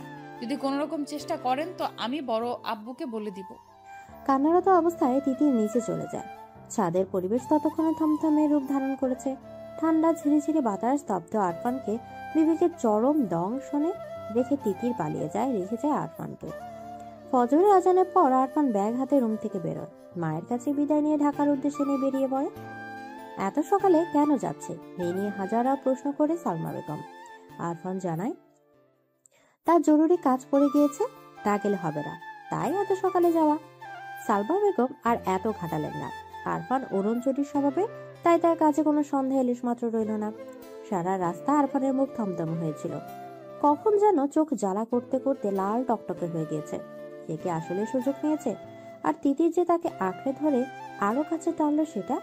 তিতির রুম থেকে বেরিয়ে সোফায় পুরুষ ভাবায়ক কাউকে বসে থাকতে দেখে ভাবলো এটা আরফান। মাথা নিচু করে পাশ কাটিয়ে চলে যেতে চাইলে তখন সামনে বসা পুরুষ তাকে ডাকে। চিরপরিচিত ভাইয়ের কণ্ঠ শুনে তিতি চমকে যায়। মাথা তুলে ভাইয়ের দিকে তাকে খুশিতে হাসে। মাহমুদ হাত ধরে আদরে বোনকে পাশে বসে। বোনের চেহারার দিকে ব্রু কুচকে তাকিয়ে বলল, কি খবর তিতি পাখির? ভালো। তুমি এতদিন আসনি কেন ভাইয়া? তিতিরের লাল চোখ জোড়া মাহমুদের নজর এড়ায় না। সে সন্ধানী চোখে তাকিয়ে বলল, এখন আসলাম। তিতির হাসে। মাহমুদ বলে, কেঁদেছিস কেন? কাঁদিনি। প্রেমে পড়েছিস? তিথি চমকে যায়, কথা বলার ভাষা হারিয়ে ফেলে। তানি একটা নাস্তা প্লেট দিয়ে দুই ভাই বোনের দিকে এগিয়ে আসে। উনি আসাতেই তিতির ছাড়া পায়। আসন্ন বিপদ থেকে যেন স্বয়ং আল্লাহ তাকে বাঁচিয়ে দিল। উনি এসে মাহমুদকে খাওয়াতে ব্যস্ত হয়ে পড়ে। তিতির আস্তে করে কেটে পড়ে। বড়োর কাছে জানতে পারে যে আরফান ভোরে ঢাকা চলে গেছে। মাহমুদ এসেছে অথচ আরফান চলে গেল। দুই ভাই দেখাই হলো না, তাই ওনার খারাপ লাগছে। আরফান চলে গিয়েছে এই কথাটা জানার পর থেকে তিতিরের মন খারাপের ওজন যেন আরো বেড়ে যায়। দোষ তো আরফানের একার ছিল না, দোষ তিতিরেরও ছিল। কিন্তু সে কিনা সবটা দোষ আরফানকে দিয়ে এত পরিমাণ দোষী বানিয়ে দিল যে ছেলেটা বাড়ি থেকে চলে গেল। তিতিরের দম বন্ধ হয়ে আসে, কান্নার গলায় দলা পাকিয়ে ওঠে। কান্না লুকাতে সবার অগজরে সে রুমে চলে যায়। তারপর বাঁধ ভাঙিয়ে কান্নারা ছুটে চলে অবিরাম গতিতে। রাত 12টা। গ্রামের পরিবেশ এইটুকু রাতে চারদিক নিঝুম স্তব্ধ হয়ে গেছে। মাহমুদ বিছানায় আদশোয়া হয়ে মোবাইল দেখছে। তার চোখের দৃষ্টি বারবার দরজার দিকে চলে যাচ্ছে। সে জানে মেয়েটা আসবে। কেন এমন ধারণা হচ্ছে সেটা জানা নেই, কিন্তু সেই ধারণার উপর ভিত্তি করে সে দরজা লাগায়নি, হালকা করে ভিজিয়ে রেখেছে। চোখের দৃষ্টি মোবাইলের উপর নিষিদ্ধ হলেও মনের চোখ বারবার দরজার দিকে তাকাচ্ছে। তখনই দরজা খুলে গেল। হলুদ রঙা থ্রি পিস পরে মারিয়া রুমে প্রবেশ করে। মাহমুদের দিকে এক পলক তাকিয়ে দরজা আটকে যায়। মারিয়ার সাহস দেখে মাহমুদ অবাক হয়। এত দিনে দরজা লাগানোর সাহসও সঞ্চয় করে ফেলেছে। বাহ, উন্নতি হয়েছে তো। দরজা লাগিয়ে মারিয়া এক পাও এগিয়ে আসে না। দরজার সামনে থেকে মাহমুদের দিকে তাকিয়ে আছে। মাহমুদ হাতের মোবাইল বিছানায় রেখে মারিয়াকে বিব্রত করতে কিনা এক দৃষ্টিতে মারিয়ার দিকে তাকিয়ে থাকে, কিন্তু মারিয়া বিব্রত হয় না, বরং দু কদম এগিয়ে আসে। মাহমুদ বলল, কি সমস্যা? সেটা তো আপনি বলবেন। কি বলবো? আপনার কি সমস্যা? আমার তো কোনো সমস্যা নেই। যদি সমস্যা নাই থাকে তাহলে সবাইকে ভালো মন্দ জিজ্ঞেস করলেন, অথচ সারাদিনে একবারও আমাকে জিজ্ঞেস করলেন না আমি কেমন আছি। তোকে দেখে মনে হয় তুই খুবই ভালো আছিস, এটা আর জিজ্ঞেস করবো কি? আমাকে দেখে আপনার ভালো আছে মনে হলো? হ্যাঁ। অথচ আমি একটুও ভালো নেই। কেন? মারিয়া চুপচাপ দাঁড়িয়ে থাকে। মাহমুদ বিছানা থেকে নেমে আসে। মারিয়ার কাছাকাছি দাঁড়াতে মারিয়া বলল, আপনি সব বুঝেও না বুঝার ভান করেন কেন? কারণ এই বেশি বোঝাটা ভালো কোনো কিছু বয়ে আনবে না, তাই। ভালো কিছু তো হতে পারে। পারে না। মারিয়া চোখের কোণে পানি টলমল করে ওঠে। মুখে ব্যথা হয়, ফিসফিস করে বলল, মাহমুদ ভাই। মারিয়ার কথা শেষ করার আগে তাকে থামিয়ে মাহমুদ বলল, এত রাতে আমার রুমে এসেছিস কেন? কেউ দেখলে তখন কেলেঙ্কারি হয়ে যাবে। মারিয়ার হঠাৎ এক অপ্রীতিকর কাজ করে বসে। হাঁটু মুড়ে মাহমুদের পা আঁকড়ে ধরে বলল, আপনি আমাকে এত অবহেলা করবেন না প্লিজ। আমার মনে হয় আমি মরে যাব। মারিয়ার কাছে মাহমুদ বিব্রত হয়, হাত দিয়ে মারিয়াকে উঠাতে চায়। মারিয়া কান্না ভেজা গলায় বলল, এত ভালোবাসা আপনার চোখে পড়ছে না? কথা দিচ্ছি আমার মতো করে দুনিয়ায় আর কেউ আপনাকে ভালোবাসবে না। মাহমুদের বুকটা কেমন খা খা করে ওঠে। মারিয়ার কান্না তার একদম ভালো লাগে না। সে মারিয়াকে টেনে তুলে। এই প্রথমবারের জন্য মারিয়া চোখের পানি পরম যত্নে মুছে দেয়। হাসতে করে বলে, আবার কান্নাকাটি কেন? মারিয়া কোনো কথা বলে না। মাহমুদ খুব কাছ থেকে মারিয়াকে দেখে উপলব্ধি করে সে হারিয়ে গেছে। তবে হারিয়েছে সেটা না জানা থাকলেও এটুকু বুঝতে পারছে অনেক আগেই গোপন কুঠিরিতে এই নারী জায়গা করে নিয়েছে। সে আস্তে করে বলল, এখন রুমে যা। মারিয়া আর বের হওয়ার সাহস করে না, চুপচাপ রুমে চলে যায়। সকালে নাস্তার টেবিলে সবাই উপস্থিত। শাহাবুদ্দিন খান মাহমুদকে ছোটবেলা থেকেই খুব আদর করে। নিজের কাঁধে করে কত হেঁটেছেন তার কোনো হিসাব নেই। মাহমুদকে কখনো ভাইয়ের ছেলে মনে করেনি। মাহমুদও তার বড় আপুর সব কথা শোনে। দুজনের সম্পর্ক খুবই সহজ। শাহাবুদ্দিন খান বলল, পড়ালেখা তো শেষ করে নিচ্ছিস, এবার আমাদের এটুকু খুশি এনে দে। মাহমুদ শাহাবুদ্দিন খানের দিকে তাকিয়ে কথাটা বোঝার চেষ্টা করে। সবার মুখে মিটিমিটি হাসি দেখে বড় আব্বুর কথাটা বোধগম্য হয়। কথাটা বুঝে মাহমুদ হেসে ওঠে। ওর হাসি দেখে জয়তিন বেগম বলল, হাসলে হবে না, এবার বিয়ে করে আমাদেরও একটু হাসা। এত তাড়াতাড়ি বিয়ে করবো কেন? কেন, তোর বিয়ের বয়স হয়নি? না। তোর কোনো পছন্দ আছে? মাহমুদের চোখের তারায় মারিয়ার কান্না ভেজা মুখটা ভেসে ওঠে, কিন্তু সে মাথা নেড়ে বলল, না, আমার কোনো পছন্দ নেই। তাহলে আমরা দেখব। দেখুন, গ্রামের আকবর আলীর নাতনিকে দেখলাম, বেশ ভালো লাগলো। আজকে বিকালে মেয়েটাকে দেখতে যাব। আচ্ছা। এত সব কথাগুলো সবাই হাসি মুখে শুনলেও মারিয়ার মুখের ভাব হাসি হাসি রইল না। সে আস্তে করে উঠে গেল, চুপচাপ দরজা আটকে দিল। এত হাসি খুশির মাঝে মারিয়াকে কেউ লক্ষ্য করলো না। দুপুর গড়িয়ে সন্ধ্যা নেমে এলো। শাহাবুদ্দিন খান মহিবুল্লাহ আর জয়তুন বেগম আকবর আলীর বাড়িতে যাওয়ার প্রস্তুতি নিচ্ছে। এর মাঝে মারিয়ার আম্মা সালমা বেগম হন্ত দন্ত হয়ে ছুটে আসে। কান্না জড়িত গলায় বলে, সে সকাল থেকে মরিয়ার রুমের দরজা আটকে আছে। দুপুর গড়িয়ে সন্ধ্যা নামলে এখনো তো দরজা খুলছে না। এই পর্যন্ত 1000 বার টাকা হয়েছে। ঘুমাচ্ছে হয়তো। মারিয়ার ঘুম খুব পাতলা, একবার ডাকলেই উঠে যায়। এবার সবাই চিন্তিত হয়। কোনো উপায় না দেখে কাঠের দরজা ভেঙে ভেতরে ঢুকে মারিয়াকে ঘুমন্ত অবস্থায় পায়। তাকে জাগানোর চেষ্টা করলেও সে জাগে না। অবস্থা খারাপ দেখে মারিয়াকে হাসপাতালে নেওয়া হয়। হাসপাতালে নেওয়ার পর ডাক্তার তার চিকিৎসা করে জানায় ঘুমের ওষুধের কারণে এমন হয়েছে। এত ছোট মানুষের ঘুমের ওষুধ খাওয়ার কি দরকার, তা কারও বোধগম্য হলো না। গভীর রাতে মারিয়াকে বাসায় নিয়ে আসা হয়। শাহাবুদ্দিন খান চিন্তিত ভঙ্গিতে বসে আছে। এই এত কিছু ঘটে গেছে, অথচ মাহমুদ একটা শব্দ পর্যন্ত উচ্চারণ করেনি। কেমন গম্ভীর হয়ে আছে। সে তার বড় আব্বুর কাছে এগিয়ে আসে, মুখে সাহস নিয়ে পাশে বসে, হাত ধরে বলল, বড় আব্বু, একটা কথা বলি। বল। তোমার রাজকন্যাটা আমাকে দিয়ে দাও, আমি তাকে রানীর মতো করে রাখবো। তোরা একে অপরকে ভালোবাসিস? মাহমুদ কথা বলে না, কিন্তু শাহাবুদ্দিন খান শিক্ষিত বিচক্ষণ মানুষ, উনি যা বুঝার বুঝে নেন। সেদিন রাতেই মাহমুদ আর মারিয়ার বিয়ের দিন ঠিক করা হয়। সবাই অবাক হলেও কোনো বিরোধিতা করেনি। তিতির খুশি হয়। তখনই হাতের মোবাইলে টুং করে মেসেজ আসে। মেসেজ খুলে তার ভ্রু কুঁচকে যায়। আরফান একটা মেয়ের গালে চুমু দিচ্ছে, আর একটা ছবিতে জড়িয়ে রেখেছে। তিতিরের খুব রাগ হলো। রাগে হাতের মোবাইল হাত থেকে ফেলে ভেঙে ফেললো। হাত দিয়ে নিজের ঠোঁট পাগলের মতো ঘষে আরফানের সবটা স্পর্শ মুছতে চাইল। আগামী শুক্রবার বিয়ে। এত জলদি বিয়ে দেওয়ার কি আছে, এটাই সবার বোধগম্য হচ্ছে না। কিন্তু শাহাবুদ্দিন খানের কথার উপরে তো কেউ কথা বলার সাহস পাচ্ছে না। মহিবুল্লাহ খুব খুশি নাকি বেজার হবে এটাই বুঝতে পারছে না।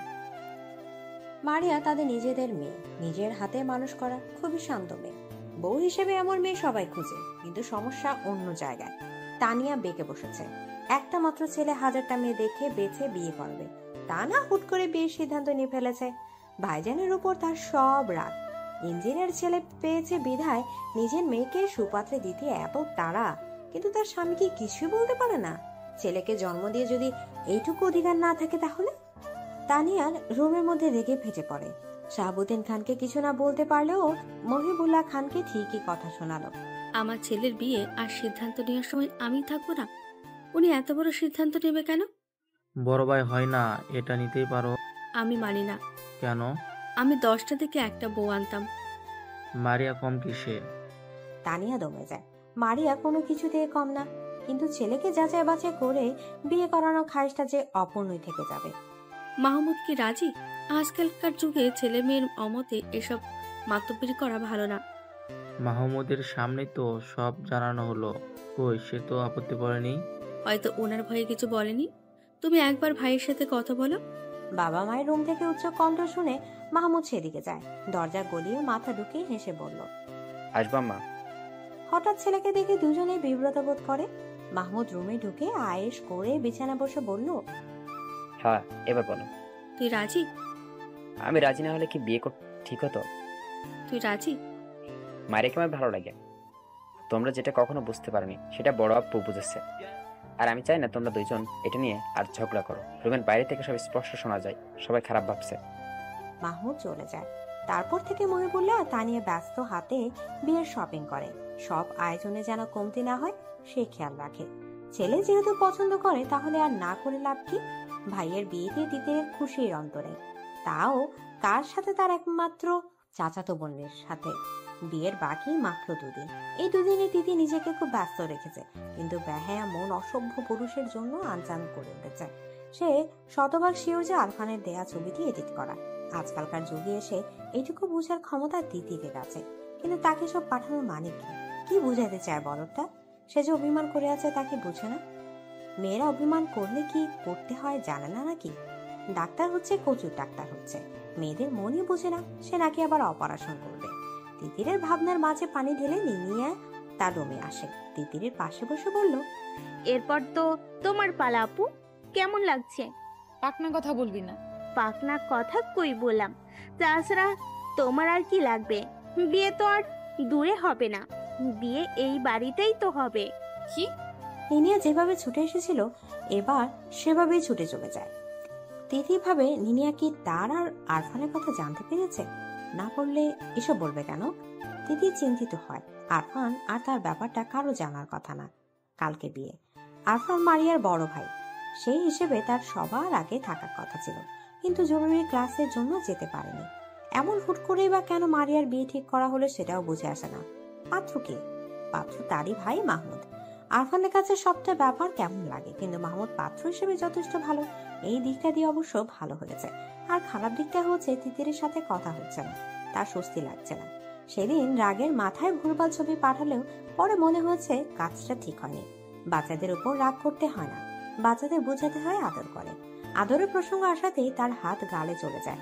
বাচ্চাটাকে আদর করতে গিয়ে থাপ্পড় খেয়েছে। কই, তিতির তো একবারও ফোন করে সরি বলল না। আবারও তার মাঝে অভিমানের দেয়াল টই টই করে বেড়ে যায়। বাড়ি এসে পুরোদমে কাজে লেগে পড়ে। ভুল করেও তিতিরের দিকে তাকায় না, কিন্তু কতক্ষণ না তাকিয়ে থাকা যায়? তিতির আশেপাশে থাকলে তার চোখ যেন চুম্বকের মতো টেনে ধরে। এই যে কালো থ্রি পিস পরে কেমন হেঁটে যাচ্ছে, তাকে দেখেও যেন দেখছে না। আরফান ফুস করে শ্বাস ফেলে তিতিরে যাওয়ার পানে তাকিয়ে থাকে। মনে মনে বলে, তোর খবর আছে তিতির। ছোটবেলা থেকেই লেখাপড়া ভালো লাগতো না আরশের, তাই তো ম্যাট্রিক পাশ করার পরে সিঙ্গাপুরে চলে যায়। এই তো এবছর প্রবাস জীবনের 5 বছরে পা দিল। বাড়িতে বিয়ের উৎসব, তাই এবার তাকে আসতেই হলো। তাছাড়া মাহমুদ তার ছোট হয় কিনা তার আগে বিয়ে করে ফেলেছে। এই লজ্জাজনক কথা ঢাকতে হলেও তাকে এবার দেশ মুখ হতেই হলো। সকালে বাড়িতে এসে পৌঁছেছে। বিয়ের বাড়ি বেশ ঝাঁকনাকা করে সাজানো, দেখেই বিয়ে বিয়ে ফিল হচ্ছে। কালকে বিয়ে আর আজকে সে এলো, তার আশা নিয়েও বাড়িতে একটা হইচই বেঁধে গেছে। বাড়ির সবকিছুই আরো সে ঠিক লাগলো না শুধুমাত্র তিতিরকে। এত বড় হয়ে গেছে আর দেখতেও একদম পরীর মতো সুন্দর। আরুষের মনে হচ্ছে সে প্রথম দেখায় প্রেমে পড়ে গেছে। মাহমুদের বিয়েটা শেষ হলেই একটা ব্যবস্থা নিতে হবে। সে কখনোই ভাবেনি বাড়ি এসে এমন একটা পরীর দেখা পাবে। বাড়িতে বিয়ের আমেজ লেগেছে ঠিক আছে, কিন্তু ঠিক নেই মারিয়া। সেদিন রাগের বশে ঘুমের ওষুধ খেলেও তাকে কেউ কোনো প্রশ্ন করেনি, বরং প্রশ্নের বদলে শুনতে পেয়েছে বিয়ের সংবাদ। খুশি হবে নাকি কি করবে সে বুঝতে উঠতে পারেনি। বিয়ে ঠিক হওয়ার পরে মারিয়া মাহমুদের সাথে কথা বলার চেষ্টা করেছে, কিন্তু প্রতিবারই তার সাথে মাহমুদ টু শব্দটি পর্যন্ত উচ্চারণ করেনি। মারিয়া বুঝতে পারছে না এই মুহূর্তে তার কি করা দরকার। হলুদের অনুষ্ঠানে তিতির মনে সবটা রং দিয়ে সাজলো। বারবার আরফানের সামনে দিয়ে হেঁটে হেঁটে গেল। আরফানকে দেখে আরুষের সাথে বসে গল্পও করলো, আর এটাও লক্ষ্য করলো যে আরুষ তার দিকে কেমন ড্যাব ড্যাব করে তাকিয়ে থাকে। চোখে মুগ্ধতার ছোঁয়া স্পষ্ট ফুটে উঠেছে। ছেলেদের এমন চোখের দৃষ্টি তিতিরের কেমন লাগে, কিন্তু আরফানকে হিংসাত্মক বানানোর জন্য সে আরুষের সাথে অনেকক্ষণ ধরে গল্প করে হাসে। আরফানের মুখের আদর গম্ভীর, শক্ত হয়, চোখের দৃষ্টি হয় কঠিন। না চাইতেও ফোঁস করে সে নিঃশ্বাস ছাড়ে। তিতির আর আরুষের দিকে তাকালে বুকে জ্বলন হচ্ছে, দম আটকে উঠছে। উফ, তারই ভুল হয়েছে। মেয়েটাকে ছাড় দেওয়া উচিত হয়নি। থাপ্পড় দিক না হয় মেরে ফেলুক, তাও এই পাখিকে জাপটে ধরে রাখা উচিত ছিল। গভীর রাত, ঘড়ির কাঁটা 3টা ছুঁই ছুঁই। বাড়িতে মেহমান ভরপুর। তিতির মারিয়ার সাথে ঘুমানোর জন্য এসেছে, কিন্তু কিছুতেই ঘুম আসছে না। তার মনে হচ্ছে আরফান তাকে দেখেছে। সে উঠে বসে, ঘুমন্ত মারিয়ার দিকে তাকিয়ে আস্তে করে রুম থেকে বেরিয়ে যায়। রুম থেকে বেরিয়েই তিতির স্তব্ধ হয়ে যায়। আরফান রুমের সামনে দাঁড়িয়ে আছে, যেন তারই অপেক্ষা ছিল। তিতির বের হওয়ার পর কোনো কথা বলার সুযোগ না দিয়ে 5 গোলা করে নেয়, তারপর দ্রুত পা ফেলে ছাদে চলে যায়। তিতির পুরোনো সময় নিঃশ্বাস বন্ধ করেছিল। কেউ দেখে ফেলে কিনা ভয়ে বুকটা ছটফট করছিল। আরফানের গলায় তার হাত দিয়ে আঁকড়ে ধরে রেখেছিল। ছাদে গিয়ে আরফান তিতিরকে নামায়। জোরে কয়েকবার নিঃশ্বাস ফেলে রাগে চোখে তাকিয়ে থাকে। তিতির চুপচাপ তাকিয়ে আছে। আরফান তিতিরের উপর হেলে পড়ে, চেপে ধরে তিতিরের ছোট শরীর। তিতির কেঁপে ওঠে, কিন্তু এমন কিছুর জন্য যেন সে আগে প্রস্তুত ছিল। ফিসফিস করে বলে, কেউ আসবে। আসবে না? সরুন। না। তিতির চুপচাপ আরফানের দিকে তাকিয়ে আছে। কেউ কাউকে না বলেও দুজনেই জানে দুজনের মনের কথা। আরফানকে এত কাছ থেকে দেখে মুখটা কেমন করছে, গায়ের মিষ্টি ঘ্রাণে নেশা ধরে যাচ্ছে। তিতির বিভোর হয়ে তাকিয়ে থাকে। আরফান তিতিরের হাতের আঙুলের ভাঁজে নিজের হাত ছুঁয়ে বলল, আরশ ভাইয়ের এত কাছে কেন গেলি? ভাইয়া না, এমনি গল্প করলাম। আরফান তিতিরের গালে ছোট চুমু দিয়ে বলল, হুম, তুই কোনো ছেলের কাছে গেলে আমার একদম ভালো লাগে না। আরে যাব না। আপনি কেন অন্য মেয়ের সাথে ছবি তুললেন, তাও এত খারাপ ভাবে? এডিট ছিল গাধি। আমি বুঝেছি। আমার পাখি তো তাই সব বুঝে। তিতির আর আরফান একে অপর দিকে বিভোর হয়ে তাকিয়ে থাকে। তিতির আরফানের গালে হাত ছুঁয়ে আস্তে করে বলল, সেই দিনের জন্য সরি, আমার ভুল হয়েছিল। ভালোবাসি তিতির পাখি, তোর মনে একটু জায়গা দিবি?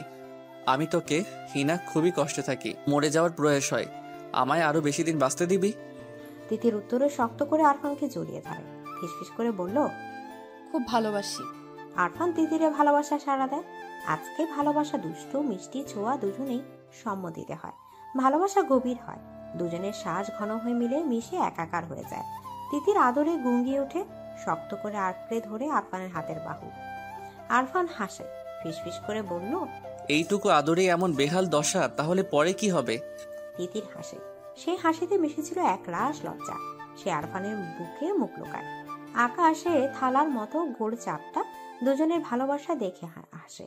ইস, এভাবে যদি পূর্ণতা পেত তারা, সারা জীবন যদি এভাবে আগলে রাখা যেত তার তিতিরকে, খুব ধুমধামে আনন্দের সাথে বাড়ির প্রথম বিয়ে অনুষ্ঠিত হলো। প্রথমে সবার মনে একটু নাখোশ থাকলেও পরবর্তীতে মাহমুদের মনের কথা সবাই জানলে সবাই বেশ খুশি হয়। সানন্দে শাহাবুদ্দিন খানের কথা মেনে নেয়। বাড়ির মেয়ে বাড়িতেই থাকলো, ছেলের বউ হিসেবে বাড়ির শান্ত মেয়েটাকেই আনলো। এর চেয়ে আনন্দের আর কি হতে পারে? আপন বোন আর চাচাতো ভাই দুজনের বিয়েতে কোনো কিছু কমতে রাখতে রাজি না আরফান। মারিয়াকে পরীর মতো করে সাজানো হয়েছে। মারিয়াকে গম্ভীর মুখও মাহমুদের সাথে বসে ছবি তোলা হয়। মারিয়া কাঁচুমুচু করে মাহমুদের দিকে তাকায়। বরবেশে মাহমুদকে দেখার তীব্র ইচ্ছা দমিয়ে রাখতে পারেনি। সে তাকানোতে মাহমুদ তার দিকে রাগী চোখে গম্ভীর দৃষ্টি নিয়ে দেখে। মাহমুদের এমন দৃষ্টি দেখে মারিয়া ভরকে যায়। সোজা তাকিয়ে ভাবে মাহমুদ এভাবে তাকাচ্ছে কেন? সে তো এখন তার স্ত্রী, তাহলে এভাবে তাকাবে কেন? একটু নরম করে আদর মাখা চোখে তো তাকাতেই পারতো, তাই না? নাকি মাহমুদ তাকে বিয়ে করে সুখী না? হাজারো চিন্তায় জর্জরিত হয়ে মারিয়ার মন খারাপ হয়ে যায়। মুহূর্তেই মুখের রং বদলে যায়। আরফান ছবি তুলছিল। সদ্য বিবাহিত স্বামী স্ত্রীর এমন গম্ভীর রূপ দেখে বলল, দুজন একটু হাস, মুখটা এমন করে রেখেছিস কেন? আরফানের কথায় দুজনেই হাসার চেষ্টা করে। তিতির পাশ থেকে বলল, ভাই একটু কাছে যাও, এত দূরে বসেছো কেন? তিতির কথায় মাহমুদের খুব রাগ হয়। চোখ পাকিয়ে বোনের দিকে তাকায়, ঠিক আছে, কিন্তু এত মানুষের মাঝে কিছু না বলে বাধ্য ছেলের মতো কাছে যায়। রোমান্টিক ভঙ্গিমায় কয়েকটা ছবি তুলে আবার আগের অবস্থানে বসে পড়ে। একটু সময়ের জন্য মাহমুদ যখন কাছে এসেছিল তখন মারিয়ার বুকটা ধুকপুক করে জানান দিচ্ছিল মাহমুদ তার স্বামী, তার একান্ত ব্যক্তিগত পুরুষ। এই পুরুষটা কাগজে কলমে তার নামে লেখা হয়ে গেছে, এখন অন্তরে লেখা বাকি। মাহমুদের অন্তরে মারিয়া আছে কি নেই তা সে জানে না, অবশ্য আস্তে আস্তে জেনে নেবে।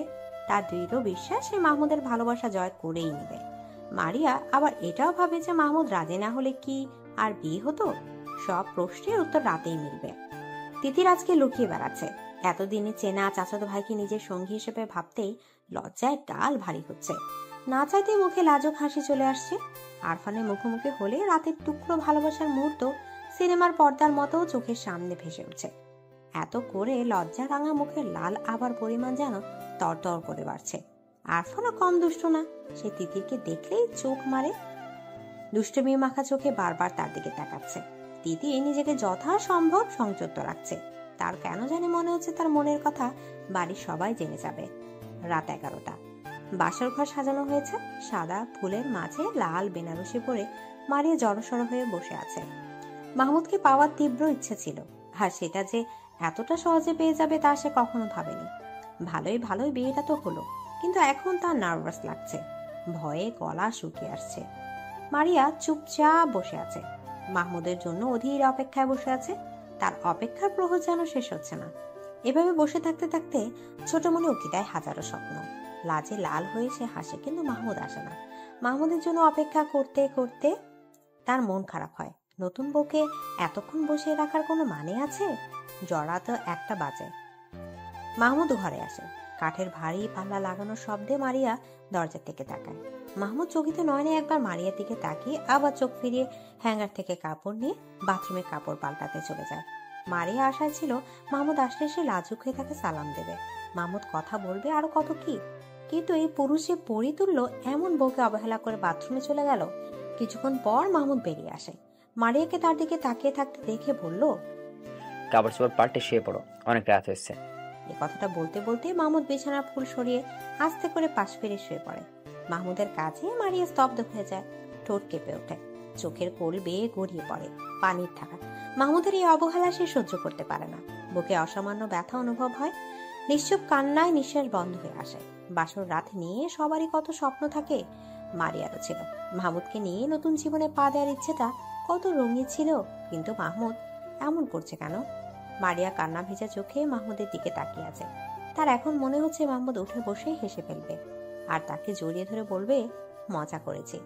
কিন্তু না, ঘড়ির কাঁটা টিকটিক করে বয়ে যাচ্ছে। মাহমুদ তো আর ওঠে না। মারিয়া ফুপিয়ে ফুপিয়ে কাঁদে। নিজের অপরাধ কোথায় তা বুঝতে পারে না। ছোট মেয়ে কাঁদতে কাঁদতে বিয়ের ভারী কাপড় পাল্টানোর কথা ভুলে খাটের এক পাশে জড়সড় হয়ে ঘুমিয়ে পড়ে। কান্নার ফোফানোর শব্দ বন্ধ হওয়ার পর মাহমুদ উঠে বসে। গভীর চোখে অপলক তাকিয়ে থাকে লাল টুকটুকে বউটার দিকে। এতক্ষণ সে সজাগ ছিল। মারিয়ার প্রতিটা কান্নার শব্দ তার কর্ণগোচর হয়েছে। ঘুমন্ত বউটার দিকে তাকিয়ে স্বস্তির নিঃশ্বাস ফেলল। নিজের একটু কষ্ট হলে মারিয়ার এই শাস্তিটা পাওয়া প্রাপ্য। হাত বাড়িয়ে মারিয়ার কান্না ভেজা ফ্যাকাশে গাল ছুঁয়ে দেয়। খুব ভোরে মারিয়ার ঘুম ভেঙে যায়। পাশে ঘুমন্ত মাহমুদকে দেখে নতুন জীবনে পদার্পণের কথা মনে পড়ে যায়। মাহমুদকে সারা জীবনের জন্য নিজের করে পেয়েছে বলে খুশি লাগছে, আবার তাকে এমন প্রত্যাখ্যান করেছে বলে কষ্টও লাগছে। মারিয়া ঘুম ভাঙার কারণ হিসাবে আবিষ্কার করলো গায়ের ভারী কাপড় আর গহনাগুলো। এগুলোর কারণে গরমে ঘুম ভেঙে গিয়েছে। নতুন বউ হিসেবে আজকে তার নতুন শাড়ি পরার কথা। সে অনুযায়ী মারিয়া নতুন কাপড় হাতে নিয়ে বাথরুমে ঢুকে যায়। হালকা গোলাপি শাড়ি পরে বাথরুম থেকে বেরিয়ে মারিয়া হতভম্ব হয়ে যায়, কারণ ততক্ষণে মাহমুদ কাপড় পরে রেডি। মাহমুদের প্রস্তুতি জোগাড় দেখে বুঝতে পারে মাহমুদ ঢাকা চলে যাচ্ছে। মাহমুদ মারিয়ার দিকে এক পলক তাকিয়ে বেরিয়ে যায়। মাহমুদের এমন কাজেই মারিয়া চুপচাপ দাঁড়িয়ে কেঁদে ফেলে। মাহমুদ এত নিষ্ঠুর ছিল না, তাহলে হঠাৎ এমন নিষ্ঠুর আচরণ করছে কেন? 15 দিন পর সোফিয়া খানম সবার সাথে আলোচনা বসে। আম্মা, আরশের তো একটা ব্যবস্থা করা দরকার। হ্যাঁ, তা তো করা লাগবেই। এক কাজ করি, মাহমুদের জন্য যে আকবর আলীর নাতনির কথা বলেছিলাম তা তো আর দেখা হলো না, কিন্তু আরশের জন্য দেখতে ক্ষতি তো নেই। এত মেয়ে দেখা দেখির কি আছে? আমাদের ঘরেই যখন এত সুন্দর পড়ে আছে, তখন আর বাহিরে যাব কি দরকারে? জয়তুন বেগমের কথায় সবাই চমকে যায়। উনি যে তিতিরের কথা বলছে এটা কারো বোঝার বাকি নেই। তিতিরের মা প্রতিবাদ করে, বলল, আম্মা, দিদি তো অনেক ছোট, এসব বলবেন না। তুমি চুপ থাকো, মহিলাদের এত কথা ভালো না। আম্মা, তিতিরকে কিভাবে বিয়ে দেব? ও তো ছোট। মারিয়াও তো তিতিরের বয়সী। মাশাল্লাহ, কি সুন্দর বিবাহিত জীবন। না, বুবু তা হয় না। আমার একটা মেয়ে, আমার অনেক স্বপ্ন। আমার ছেলে কি ফেলানো? বেয়াদবের মতো তর্ক করবি না। আমার ছেলের কাছে তোর মেয়ে যত সুখে থাকবে, অন্য কোথাও এমন সুখ পাবে না। আমার ছেলের মতো এমন ছেলে পাবি? টানি এবার কেঁদে দেয়। স্বামী আর ভাসুরের দিকে তাকিয়ে বলল, আমার মেয়ে আমি বিয়ে দেব না। এত কথার দরকার কি? আরশের সাথেই তিতিরের বিয়ে হবে, আর এটাই আমার সিদ্ধান্ত। আমার সিদ্ধান্তই এই বাড়ির চূড়ান্ত কথা। এই বিয়ে নিয়ে হাজারো কথা কাটাকাটি হয়, কিন্তু কেউ জয়তুন বেগমকে ওনার সিদ্ধান্ত থেকে নাড়াতে পারে না। শেষে জয়তুন বেগম বলল, আমার ছেলে হিসেবে যদি আমার কথা না রাখিস, তাহলে আমার মরা মুখ দেখবি। বুড়া বয়সে আমি কলঙ্ক করে মরব। মায়ের এমন কথার পরে আর কোনো কথা হয় না। ছেলেরা আর কিছু বলার সাহস পায় না। আরশের সাথে তিতিরের বিয়ে ঠিক হয়। কলেজ থেকে বাড়ি এসে সব শুনে তিতির গলা ছেড়ে কাঁদে। দেয়ালের সাথে কপাল আঘাত করে কপাল খুলে রক্তাক্ত করে পারে। চিৎকার করে করে বলে, আম্মা, আমি কিন্তু বিয়ে করব না। এই বুড়িকে বিয়ে দাও। আমাকে কেউ বিয়ের কথা বললে আমি বিষ খেয়ে নিব। মেয়ের মুখে এমন কথা শুনে মহিবুল্লাহ খান এগিয়ে আসে। ওনার আম্মাকে উনি অনেক মান্যগণ্য করেন। মেয়ের গালে থাপ্পড় দিয়ে বলল, এত কথা বলছিস কেন? বিয়ে ঠিক হয়েছে, বিয়ে হবে, এত কথা বলবি না। তিতির রুমে গিয়ে আরফানকে ফোন দেয়, কিন্তু ফোন বন্ধ। বন্ধ ফোনের দিকে তাকিয়ে তিতির কেঁদে দেয়। তিতির সিদ্ধান্ত নেয় যে আরমানের কথা সবাইকে বলে দেবে। চুপ থেকে প্রিয় মানুষকে হারানো কোনো মানে হয় না। শেষবারের মতো সে আরফানের নাম্বারে ফোন দেয়। এবার ফোন রিসিভ হয়। ওপাশ থেকে আদরে কণ্ঠ ভেসে আসে, সরি সোনা, আমি ক্লাসে ছিলাম। তুমি কতগুলো ফোন দিয়েছো। আমাকে কি খুব বেশি মিস করছে আমার তিতিরটা? আমাকে তো বিয়ে দিয়ে দিচ্ছে। বাচ্চা মেয়েকে বিয়ে করবে কে? সত্যি আপনার বিশ্বাস হচ্ছে না? আরফান এবার চিন্তিত হয়। তিতিরের কান্না ভেজা গলা স্বর কানে লেগেছে। কপালে চামড়া কুচকে আসে। কি হয়েছে তিতির? কাঁদছো কেন? দাদি আমার বিয়ে ঠিক করে ফেলেছে। কার সাথে? আরশ ভাইয়ার সাথে। আরফান রাগে কিরমির করে ওঠে। প্রথম দিন থেকে আরশের দৃষ্টি অন্যরকম ছিল। একটা ছেলে আরেকটা ছেলের চোখের দৃষ্টি বোঝার ক্ষমতা আছে। আরফান আরশের চোখের ভাষা বুঝতে পেরেছে, কিন্তু ভাবেনি ব্যাপারটা এত দূরে গেবে। তার ইচ্ছা করছে আরশের গালে ঠাড়ি একটা থাপ্পড় দিতে। বেয়াদব লোক। আরফানের চুপ করে থাকতে দেখে তিতির বলল, আপনি কিছু বলুন, আমি কি করব? আপনাকে ছাড়া আর কাউকেই বিয়ে করব না। আর কাউকে বিয়ে করবে কেন? তুমি তো আমাকে বিয়ে করবে, আমার বউ হবে। কেউ মানবে না। তারপর আরফানকে বাড়ির পুরো ঘটনা বিস্তারিত জানায়। সব শুনে আরফান বলল, আমি সব ঠিক করে নেব, তুমি এত ঘাবড়ে যেও না। আমার ভয় হয় আপনাকে না হারিয়ে ফেলি। দূর পাগল, আমি তোমার আছি, তোমারই থাকবো, একটু হারাবো না। ভীষণ ভালোবাসি। আমি তো জানি আমার তিতির সোনা আমাকে কত ভালোবাসে। আমিও তিতিরকে ভীষণ ভালোবাসি। সে কি জানে? আরফানের উপর তিতিরের ভীষণ বিশ্বাস। সে জানে আরফান থাকতে কোনো বিপদ তাকে ছুঁতে পারবে না। আরফানের এই কথাগুলো তাকে অনেক সুখ দেয়। সে সুখী গলায় বলল, জানে, খুব ভালো করেই জানে। জানলে বিশ্বাস রেখো, তুমি আমার এই কথাটা মনে রেখো। আচ্ছা। আরফান ফোন রেখে ছোট একটা ব্যাগে প্রয়োজনীয় জিনিসপত্র নিয়ে বাড়ির উদ্দেশ্যে বেরিয়ে যায়। তার দাদি জয়তুন বেগমকে সে হাড়ে হাড়ে চেনে। একবার যেহেতু সবাইকে রাজি করিয়ে ছেড়েছে, সুতরাং বিয়ে না করানো পর্যন্ত শান্ত হবে না। শাহাবুদ্দিন খান চুপচাপ বসে আছেন, চোখের দৃষ্টি বেশ গম্ভীর। যে কেউ দেখলে বুঝতে পারবে যে উনি গভীর কোনো চিন্তায় মগ্ন। সালমা রাতের কাজকর্ম সেরে রুমে এসেছে অনেকক্ষণ, কিন্তু স্বামীর কোনো সারা শব্দ পাচ্ছে না। তার সাথে এ পর্যন্ত কোনো কথা বলেনি। সালমা এগিয়ে যায়, কাঁধে হাত রেখে বলল, কি ভাবেন? আম্মা হঠাৎ তিতিরকে কেন আরুষের বউ বানাতে যাচ্ছে? সালমা বেগম এই ব্যাপারটা নিয়ে নিজেও ভেবেছেন, কিন্তু শাশুড়ির উপর কথা বলার সাহস কারণেই। তার শ্বশুর ইহলোক ত্যাগ করার পরে সবাই তাদের আম্মাকে প্রাণ ভরে মানে। মায়ের উপর কথা বলে না, উনি যা বলে সেই কথাই চূড়ান্ত সিদ্ধান্ত হিসেবে গণ্য করা হয়। শাহাবুদ্দিন বলল, তিতিরের কান্নার শব্দ শুনছো? মেয়েটা বোধহয় এই সিদ্ধান্ত মানতে পারছে না। হ্যাঁ, সারাদিন কান্নাকাটি করেছে, দেওয়ালে মাথা ঠুকে কপাল ফুলিয়ে ফেলেছে। মহিবুল্লার তো মা রোলও। আরস তো দেখতে শুনতে ভালোই, কিন্তু তিতির এমন পাগলামি করছে কেন? ওর কি কোনো পছন্দ আছে নাকি? বাচ্চা মেয়ে, ওর কি পছন্দ থাকবে? তাছাড়া এমন কোনো ভাবভঙ্গিমা তো দেখিনি। আমাদের মারিয়াও কিন্তু বাচ্চাই ছিল, শান্ত ছিল, কোনো ভাবভঙ্গিমা ছাড়াই মাহমুদকে ভালোবেসেছে। আমরা কি তা টের পেয়েছি? সালমা কথাটা ভাবলেন, কথা সত্যি। মেয়েদের ওপর দেখে কখনো তাকে যাচাই করতে নেই। মহিবুল্লাহ বিছানায় সোজা হয়ে শুয়ে আছে, তানিয়া পাশে বসে বলল, শোনেন, বিয়েটা কি হওয়াই লাগবে? হ্যাঁ। তিতির রাজি না। ও রাজিতে কিছু আসা যায় না। আজকাল মেয়েদের সিদ্ধান্ত ছাড়া বিয়ে দেওয়া তো ভালো না, পরে সংসারে অশান্তি হয়। শোনো আম্মা যেহেতু বলেছে, তাহলে তিতিরের জন্য আরশই ঠিক। আমার মায়ের কোনো সিদ্ধান্ত ভুল হতে পারে না। আপনার কোনো কথা নেই? না, আমিও এই সিদ্ধান্তকে সমর্থন করেছি। তানিয়া দীর্ঘশ্বাস ফেলে চুপ করে থাকে। তিতির এই বিয়েতে রাজি না। উনি ওর আরশের একমাত্র মেয়ে, জামাই করতে চান না, কিন্তু না চাইতেও করতে হবে। উনি যে নিরুপায়। রাত 2টার দিকে তিতিরের মনে হলো তার রুমে কেউ আছে। ড্রিম লাইটের আলো সে দেখতে পায় এক মানব এক দৃষ্টিতে তার দিকে তাকিয়ে আছে। এত রাতে তার রুমে কে আসতে পারে তা ভেবে তিতিরের গলা শুকিয়ে যায়। মনে মনে ভাবে, এটা বুঝি আরশ। আরশকে ভেবে তিতির চিৎকার করার প্রস্তুতি নেয়।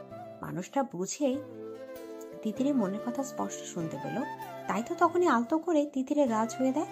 তিতির চমকে ওঠে, অসময় প্রিয় স্পর্শ পেয়ে অবিশ্বাস্য চোখে তাকিয়ে থাকে। চোখ থেকে ঘুম ঘুম ভাব ছুটে পরিচিত প্রিয় পারফিউমের গন্ধে। বাড়ানো হাতটা আঁকড়ে ধরে নিজেকে বোঝাতে চায় এটা স্বপ্ন না, বাস্তব। আবছা অন্ধকারে আরফানের পরশম ভরা পুরুষালী পেশি বহুল হাতে তিতির পাগলের মতো চুমু দেয়। হাতটা টেনে গালে মিশিয়ে নেয়। তিতিরের কাছে আরফান বলল, পাগল মেয়ে। তিতির সত্যি পাগলের মতো কেঁদে ফেলে। হঠাৎ তিতিরের কান্নায় আরফান বিচলিত হয়, উঠে লাইট জ্বালিয়ে দেয়। তিতির আশ্রাম করে বসে আছে। লাইটের আলোয় আরফান দেখতে পায় ফর্সা গায়ে তিতিরের কপাল, কালচে দাগ, রক্ত আসার কাটা দাগ স্পষ্ট। গোল গোল গালে আঙুলের ছাপ ফুলে উঠেছে। প্রিয়তম চেহারা এমন দাগ দেখে তার বুকটা মুচড়ে ওঠে। দ্রুত তিতিরের কাছে গিয়ে যায়। নরম স্পর্শে তিতিরের কপাল ছুঁয়ে দেয়। গালের ফোলা অংশে হাত বুলিয়ে বলল, এসব কি? বিয়ে দিয়ে দিচ্ছে, তাই রাগে দেওয়ালে আঘাত করেছি। তাই বলে নিজেকে আঘাত করতে হবে? আমি আছি না? আরফান ভীষণ যত্ন নিয়ে তিতিরের আঘাত ছুঁয়ে ছুঁয়ে দেখে। তিতির কিছুক্ষণ চুপ থেকে বলল, ভুল হয়েছে। জীবনে যেমন পরিস্থিতি আসুক না কেন, কখনো নিজেকে আঘাত করার কথা ভাববে না, মনে থাকবে? আর গালের আঘাতটা? আব্বা বিয়ে করবো না বলাতে মেরেছে। আরফান যত্ন আদর দিয়ে তিতিরের গা ছুঁয়ে দেয়। তারপর লাইট নিভে আস্তে করে দুজন বাড়ি থেকে বেরিয়ে যায়। তিতির বারবার জিজ্ঞেস করে কোথায় যাচ্ছে, কিন্তু আরফান চুপ থাকতে বলে। এত রাতে আসতে গেলেন কেন? আমার প্রেমিকার বিয়ে হয়ে যাচ্ছে, আমি ঢাকায় বসে থাকবো? হোক বিয়ে, তাতে কি? আমাকে মেরে ফেলতে চাস নাকি? যদি মেরে ফেলতে চাস তাহলে বিয়ে করে নে। তিতির হেসে আরফানের হাত আঁকড়ে ধরে। আরফান আবার বলল, তুমি পারবে আমাকে ছেড়ে অন্য কাউকে বিয়ে করতে? আমিও মরে যাব। ইস, একদম আমার আত্মা তুমি। তিতিরের কথা শুনে আরফান হাসে। নদীর তীরে এসে থামার পরে তিতির মুগ্ধ চোখে নদীর দিকে তাকিয়ে থাকে। ভরা জ্যোৎস্নায় নদীর পানি টলমল দৃশ্যমান। আকাশে বিশাল থালার মতো চাঁদ। মাঝে মাঝে ঝিঝি পোকার লুকোচুরি চোখে পড়ছে। তিতির হাসে, বিড়বিড় করে বলল, এত সুন্দর। বাড়িতে যাওয়ার সময় এমন দৃশ্য দেখে ভাবলাম আমার তিতিরকে এই সৌন্দর্য থেকে বঞ্চিত করা ঠিক হবে না, তাই তো তোমাকে নিয়ে আসলাম। মন ভালো লাগছে? খুব। দুজনে ঘাটে বাঁধে একটা নৌকায় উঠে বসে। তিতির বলল, নৌকা চালাবে কি? আমি চালাবো। আমি তোমার মাঝি উজান গাঙ্গে বৈঠা বাইয়া লইয়া যামু শ্বশুর বাড়ি, যদি কন্যা থাকো তুমি রাজি? তিতির সারাদিনের কান্না টেনশন সব ভুলে আরফানের ছন্দ শুনে খিলখিল করে হাসে ওঠে। ভীষণ আহ্লাদে গলায় বলল, মাছি, আমারে তোমার মন মাঝারে নিয়ে যাও, যেখানে কেউ খুঁজে পাবে না। আর একটু অপেক্ষা করো সুন্দরী, এই মাঝি তোমাকে সমুদ্রে ডুবিয়ে আবার উঠাবে। সাঁতার জানো তো? সাঁতার জানি না, তবে মাছির সাথে থাকতে চিন্তাও করি না। মাঝি শিখাবে। হ্যাঁ, খুব ভালো করে শিখাবো। তিতির নৌকার পাটাতনে মাথা রেখে শুয়ে পড়ে। আরফানের দিকে তাকিয়ে বলল, সারা জীবনের জন্য তুমি আমার মাছি হয়েই থেকো, আমার উজান ঘাটের মাছি। থাকবো। শুনছো চাঁদ, এই মাছি আমার, শুধু আমার। তুমি সাক্ষী থাকলে কিন্তু। তিতির তারা ভরা আকাশের দিকে তাকিয়ে মুগ্ধ হয়। এত সুন্দর রাতের আকাশে আগে কখনো দেখেনি, কিংবা কখনো এর রূপ উপভোগ করার চেষ্টাও করেনি। আজকে এমন মধুর রাত উপভোগ করানোর জন্য সে আরফানের উপর কৃতজ্ঞ। মাছ নদীতে যাওয়ার পরে আরফান নৌকার বৈঠা তুলে নেয়, ধীর পায়ে এগিয়ে তিতিরের কাছে যায়। আরফানের উপস্থিতিতে তিতির চোখ খুলে তাকায়, মিষ্টি করে হাসে। আরফান দাঁড়িয়ে থাকে। আরফানকে দাঁড়িয়ে থাকতে দেখে তিতিরও দাঁড়ায়। দুজন দাঁড়ানোর জন্য নৌকা দুলে উঠে। ভয় পেয়ে তিতির আরফানের হাত আঁকড়ে ধরে।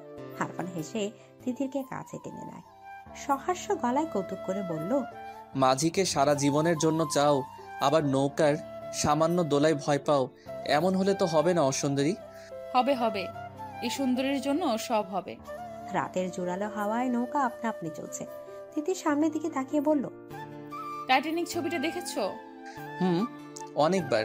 কতবার দেখেছি তার হিসাব নেই। জাহাজে রোজ আর জ্যাক যেমন পাখি হয়েছিল, চলো না তেমন পাখি হই। নিঝুম রাত, ঝিঝি পোকার ঝিঝি ডাক ব্যতীত আর কোনো শব্দ নেই। চারপাশ স্তব্ধ হয়ে আছে। আকাশে চাঁদ তারা মিটিমিটি হেসে যেন তাদের ভালোবাসা দেখছে। এমন মধুর পরিবেশে যদি প্রিয়তমা পাশে থাকে, তাহলে আরফান ঠিক থাকে কি করে? কোনো শ্রাদ্রব্য সেবন না করে তিতির নেশায় আচ্ছন্ন হয়। নিজেকে হারাতে ইচ্ছা করে ছোট তিতিরের মাঝে। বেসামাল ইচ্ছেরা আশকারা দেয়। তার এমন দিশেরা অবস্থায় তিতির যখন আবদার করে সে রোজ আর জ্যাকের মতো পাখি হতে চায়, তখন আরফানের ইচ্ছে করে জ্যাকের মতো রোজকে আদর করতে, একটু ছন্ন ছাড়া হতে। আরফান নিজেকে শান্ত করতে জোরে নিঃশ্বাস ফেলে। তিতির আরফানের শান্ত অথচ চঞ্চল চোখের দিকে তাকায়। তার বুকের খাঁচার হৃৎপিণ্ডটা বেসামাল ভাবে লাফাচ্ছে। আরফানকে খুব ভালোবাসতে ইচ্ছে করছে। পাগলের মতো আরফানের বুকে লেপ্টে থাকতে ইচ্ছা করছে। তিতির খুব ভালো করে জানে এই ভাবনাগুলো ভাবা অন্যায়, কিন্তু তার অবাধ্য পাগলাতে মনে এগুলো ভাবছে। নিঝুম রাতে প্রিয় মানুষের আঙুলের মৃদু ছোঁয়া তার বুক কাঁপিয়ে দিচ্ছে। আরফানের এমন শান্ত চোখের দৃষ্টি তাকে আরো পাগল করে দিচ্ছে। আরফানের গায়ের ভীষণ পরিচিত গ্রানটা এত ভালো লাগছে। আরফান হাসে, হাতে দিয়ে তিতিরের দুহাত আঁকড়ে ধরে পাখির মতো ডানা মেলে। দুজন চোখ বন্ধ করে রাখে। খোলা নদীর উত্তাল বাতাসে কপত কপতিকে নিবিড় ভাবে ছুঁয়ে যায়। আরফান তিতিরের কানের কাছে মুখ নিয়ে ফিসফিস করে বলল, ভালো লাগছে? ভীষণ। আরফান তিতিরের দিকে তাকিয়ে থাকে। তিতির আরফানের বুকে পিঠ লাগিয়ে সামনে তাকিয়ে চোখ বন্ধ করেছিল, কিন্তু হঠাৎ অনুভব করে গলার ঠোঁটের স্পর্শ। তিতিরের সর্বাঙ্গ কেঁপে ওঠে। অবশ হয়ে আসতে চায় হাত পা। সে চোখ খুলে তাকায়, মাথা ঘুরিয়ে আরফানের দিকে তাকায়। আরফানকে তখন অন্যরকম লাগছিল, নেশায় আচ্ছন্ন হয়েছিল। দুজনের চোখে চোখে কথা হয়। আরফান টুপ করে তিতিরের ঠোঁট স্পর্শ করে বলল, ভালোবাসি। তিতির এক দৃষ্টিতে তাকিয়ে আছে। তিতিরের চোখের ভাষায় কিছু ছিল যা আরফানের বুক কাঁপিয়ে দিল। মাঝ নদীতে এক গভীর চুম্বনের সূচনা হলো। উন্মাদ হয়ে গেল দুজন। কিছুক্ষণ পর আরফান শক্ত করে তিতিরকে আঁকড়ে ধরে ফিসফিস করে বলল, আমি সবাইকে মানিয়ে জলদি বিয়ে করে নেব, প্রমিস। তুমি খুব দুষ্টু, আমি তোমাকে বিয়ে করব না। কাকে করবে? আরশকে? না, তোমাকে।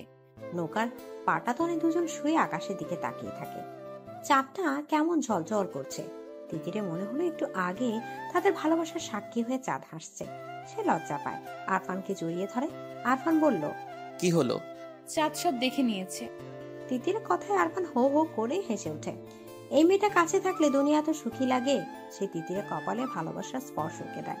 চাঁদকে সাক্ষী রেখে মাঝিকে পার্মানেন্ট করেছো, চাঁদকে সাক্ষী রেখেই মাঝির আদরে আদুরি বলে, তুমি আমার মাছি। আজকে আমার তিতির আমাকে তুমি করে বলছে। মাছি তো খুব দুষ্টু। আরফান হাত বাড়িয়ে নদী থেকে পানি এনে তিতিরের গায়ে দেয় আর বলে, মাঝিরা দুষ্টুই হয় গো সুন্দরী। গভীর রাত, সবাই ঘুমালেও মারিয়ার চোখের তারায় যেন ঘুম দেখা নেই। মাহমুদ তার ঘুম করে নিয়েছে। কি নিদারুণ ব্যথায় তাকে জড়িয়ে রেখেছে, তাকে লোকটা জানে। মেয়ে এত নিষ্ঠুর, এটা মারিয়া জানা ছিল না। আগে না হয় মারিয়া ওনার কেউ ছিল না, কিন্তু এখন তো মারিয়া ওনার স্ত্রী। এটা মানা গেল যে সারাদিন কাজ নিয়ে ব্যস্ত থাকে, তাই না মারিয়ার কথা মনে পড়ার সময় পায় না। কিন্তু রাতে কি কাজ করে? এমন একান্ত নিরিবিলি রাতে কি তার কথা মনে হয় না? মাহমুদের কথা ভাবতে ভাবতে মারিয়ার গাল ভিজে ওঠে। কান্না করা যেন তার নিয়মিত রুটিন হয়ে গিয়েছে। মাহমুদ বাড়ি আসে না, এটা একরকম শাস্তি। কিন্তু মোবাইলের নাম্বার ব্ল্যাক লিস্টে রাখার মানে কি? মারিয়া যে যোগাযোগ করবে এমন একটা রাস্তাও সে খুলে রাখেনি।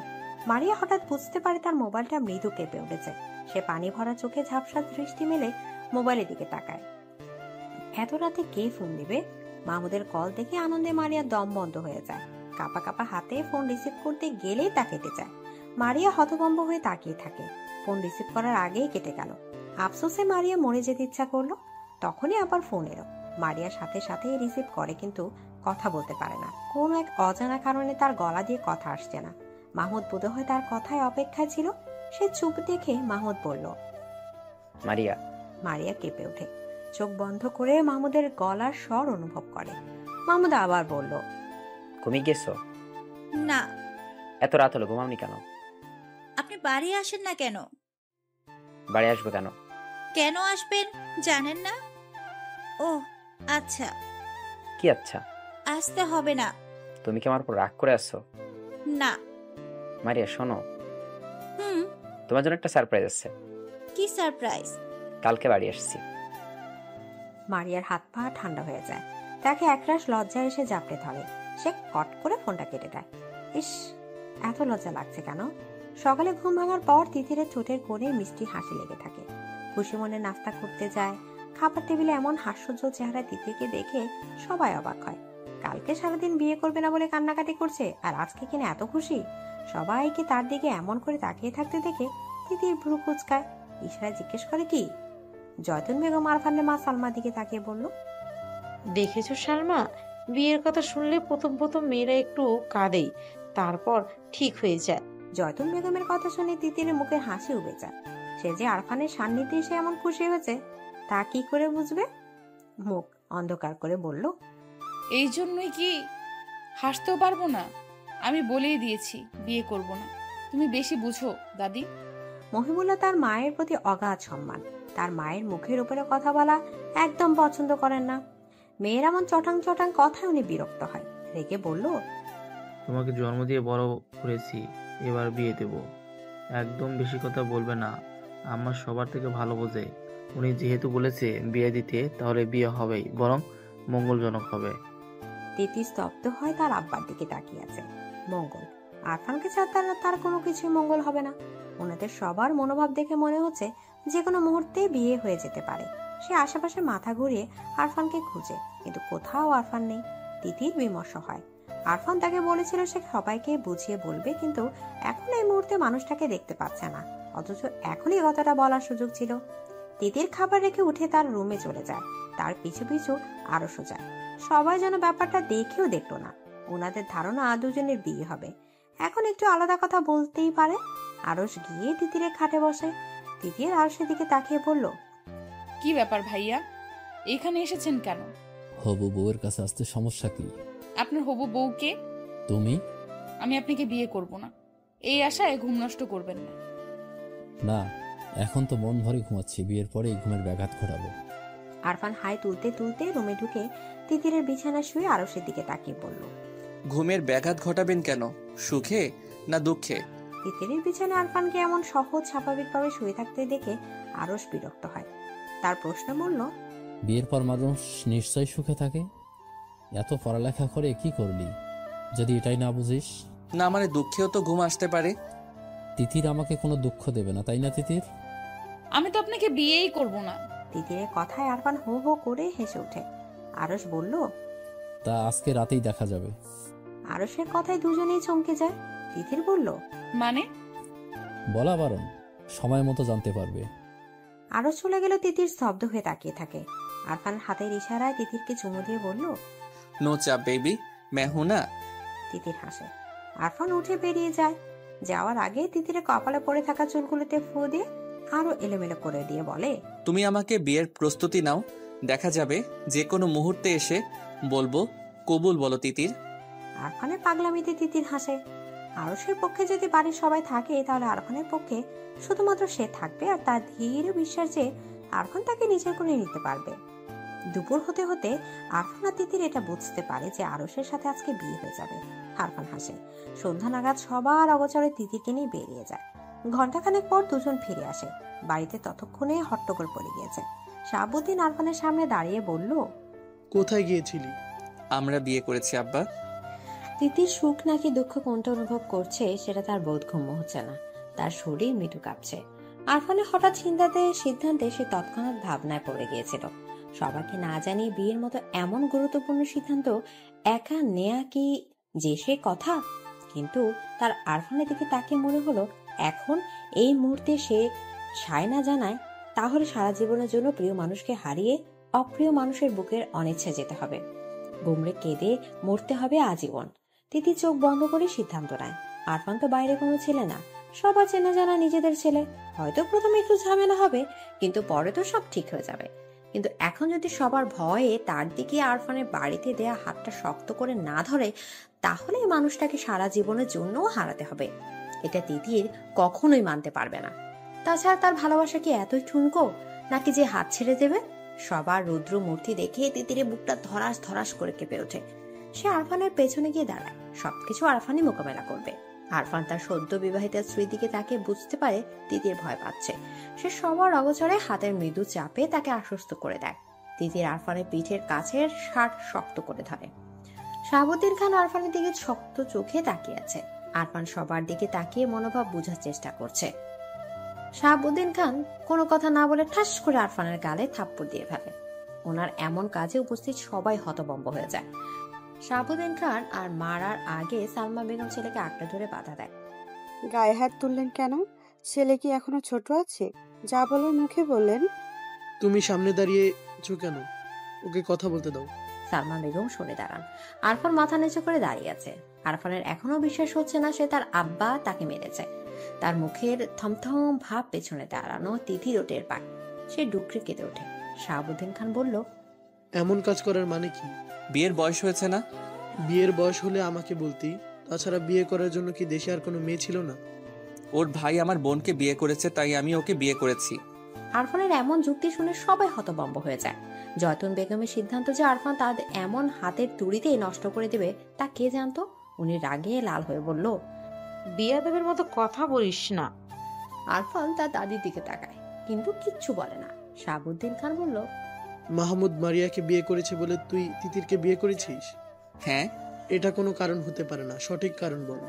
এটাই কারণ। শাহাবুদ্দিন খান ওনার ছেলেকে ভালো করে চেনেন। ছেলের মুখের কথা এক, চোখের ভাষা এক।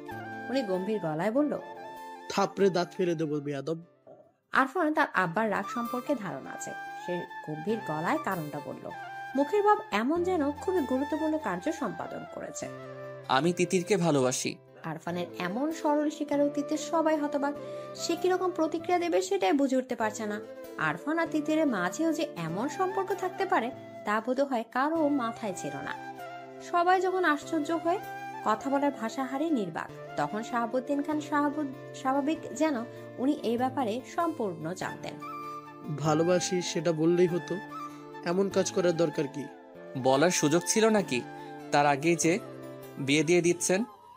আর তিতিরকে বিয়ে দেওয়ার ব্যাপারটা কি আমি বসে বসে দেখব? তাই বলে তুই তিতিরকে জোর করে বিয়ে করেছিস? আরফান তিতিরের দিকে তাকায়, যেন তিতিরের থেকে প্রেমের স্বীকারোক্তি শুনতে চাইছে। তিতির যেন আরফানের চোখের ভাষা নিমিষে বুঝে গেল। সে কাঁপা কাঁপা অধর মিলে আর বড় আব্বুর দিকে তাকিয়ে বলল, বড় আব্বু, এই বিয়েতে আমার সম্মতি ছিল। জয়তুন বেগম ওনার ছোট ছেলের দিকে তাকায়। মহিবুল্লাহ খান যদিও রেগেছিলেন, কিন্তু ভাই যেখানে নিজের ছেলেকে শাসন করছে সেখানে উনি আর কি বলবেন ভেবে পান না। কিন্তু এখন মেয়ের কথা শুনে ওনার মাথায় রক্ত চড়ে উঠে যায়। কি ক্ষিপ্ত গতিতে মেয়ের দিকে যায়। আরফানের পেছন থেকে তিতিরকে টেনে সামনে এনে তাকে মারতে প্রস্তুত হয়। তিতিরকে আঘাত করার আগে আরফান আবার তিতিরকে আগলে নিজের কাছে নিয়ে বলল, খবরদার চাচ্চু, তিতির এখন শুধুমাত্র আপনার মেয়ে না, সে এখন আমার স্ত্রী। আর আমার সামনে আমার স্ত্রীকে আঘাত করার কথা ভাববেন না। আরফানের এমন প্রতিরোধী মনোভাব সবার দিকে তাকিয়ে থাকে। তানিয়া বেগম সুখী হবেন নাকি মেয়ের উপর রেগে যাবেন তা ঠিক বুঝতে পারছে না। শাশুড়ির পছন্দ অনুযায়ী বিয়ে হওয়ার চেয়ে আরফানের কাছে বিয়ে হতে যেন ঢের ভালো হয়েছে। ডাক্তার জামাই তানিয়া বেগম হাসি হাসি মুখে মেয়ে আর মেয়ে জামাই দিকে তাকিয়ে আছে। এই যে আরফান ওনার মেয়েকে আগলে রেখে ওনার স্বামীর আঘাত থেকে রক্ষা করলো, এই ব্যাপারটা দেখেই উনি আরফানের পক্ষে চলে গেলেন। কজন স্বামী নিজের স্ত্রী কিভাবে আগলে রাখে। আরস পরিস্থিতি দেখে যদিও কষ্ট পেয়েছে, কিন্তু এখন শত কথা কাটাকাটি মারামারি করলে কি আর তিতির তার হবে? হবে না। তাই সংসারে অশান্তি করার কোনো মানেই হয় না। সে তার আম্মাকে কোনো কথা বলতে নিষেধ করলো। যদি উনি কথা বলতে চাচ্ছিলেন, আরস তার বড় মামার দিকে তাকিয়ে বলল, মামা, যা হওয়ার হয়েছে, এখন এসব নিয়ে আর কথা বাড়িয়ে লাভ কি? মানুষ শুনলে আরো কথা বাড়বে। এর চেয়ে বরং মেনে নিন, এটাই ভালো। নিজেদের মতামত জানিয়ে এইসব করা উচিত ছিল। আমরা মেনে নিলে এমন চোরের মতো বিয়ে করতে হতো না। আরফান আর তিতির চুপ করে থাকে। ওদের এমন চুপ করে থাকতে দেখে যেন শাহাবুদ্দিনের রাগ হু হু করে বাড়ে। বেয়াদব দুটো, কথা বলিস না কোনো। নির্লজ্জের মতো কাজ করে এখন চুপ করে আছিস, যা রুমে যা। আরফান হাসে। তিতিরের হাত ধরে তাকে রুমের দিকে নিয়ে যেতে যায়। তার কাছ থেকে শাহাবুদ্দিন খান বলল, এই বেয়াদব, ওকে কোথায় নিয়ে যাচ্ছিস? আমার রুমে। কেন? আমার বউ তো আমার রুমেই থাকবে। সালমা, এই বেয়াদবকে বলো এমন অনুমতিবিহীন নির্লজ্জের মতো বিয়ে করছে, কিন্তু তিতিরের ইন্টারমিডিয়েট পাশ করার আগে যেন ওর দিকে পা না বাড়ায়। বেয়াদব ছেলে নিজের গোল্লায় যাবে, মেয়েটাকেও নেবে। আরফান হতবিহ্বল চোখে তার আব্বার দিকে তাকিয়ে থাকে। এটা কি ধরনের শাস্তি? বউ কাছে না দিয়ে শাস্তি দিয়ে কি তাকে মেরে ফেলতে চাইছে? তার মনে হচ্ছে এই শাস্তির চাপে সে মরে যাবে। সবাই গম্ভীর মুখে যার যার রুমে চলে গেল। তিতিরও আরফানের দিকে তাকিয়ে তার রুমে চলে যায়। আরফান চুপচাপ তার রুমে চলে যায়। বিয়ে করলো কেন যদি বউ কাছে না থাকে? মাহমুদ বাড়ি এসে সব শুনে কিছুক্ষণ থমকে বসেছিল। আরফান তিতিরকে পছন্দ করে, সেটা তার চোখেই পড়েনি। সে মূলত আজকে আরশ আর তিতিরের বিয়ে এই উপলক্ষে এসেছিল। বাড়ি এসে শুনে বিয়ে ঠিকই হয়েছে, কিন্তু পাত্র বদলে গিয়েছে। সে খাওয়া দাওয়া করে রুমে যায়। রুমে যাওয়ার সাথে সাথে মেয়েলির সুভাষ নাকে আসে, আর তাতেই বুকের ভেতরটা কেমন ধিম ধিম তালে জানিয়ে দেয় এই রুমে তার প্রিয়তমা থাকে। মারিয়া বারান্দায় দাঁড়িয়ে আছে। মাহমুদের সামনে যেতে তার লজ্জা লাগছে। মাহমুদ মারিয়ার কাছে এসে দাঁড়ায়। মাহমুদের উপস্থিতি টের পেয়ে সে কেঁপে ওঠে, নিঃশ্বাস বন্ধ করে দাঁড়িয়ে থাকে। মাহমুদ চুপচাপ মারিয়ার গায়ের মৃদু শিহরণ দেখে। কিছুক্ষণ পর বলল, কি ব্যাপার, ভালো আছো? মারিয়া হাসি মুখে মাহমুদের দিকে তাকায়। তার অধিকাঙ্ক্ষিত পুরুষ তার দিকে কেমন হাসি হাসি চেহারা নিয়ে তাকিয়ে আছে।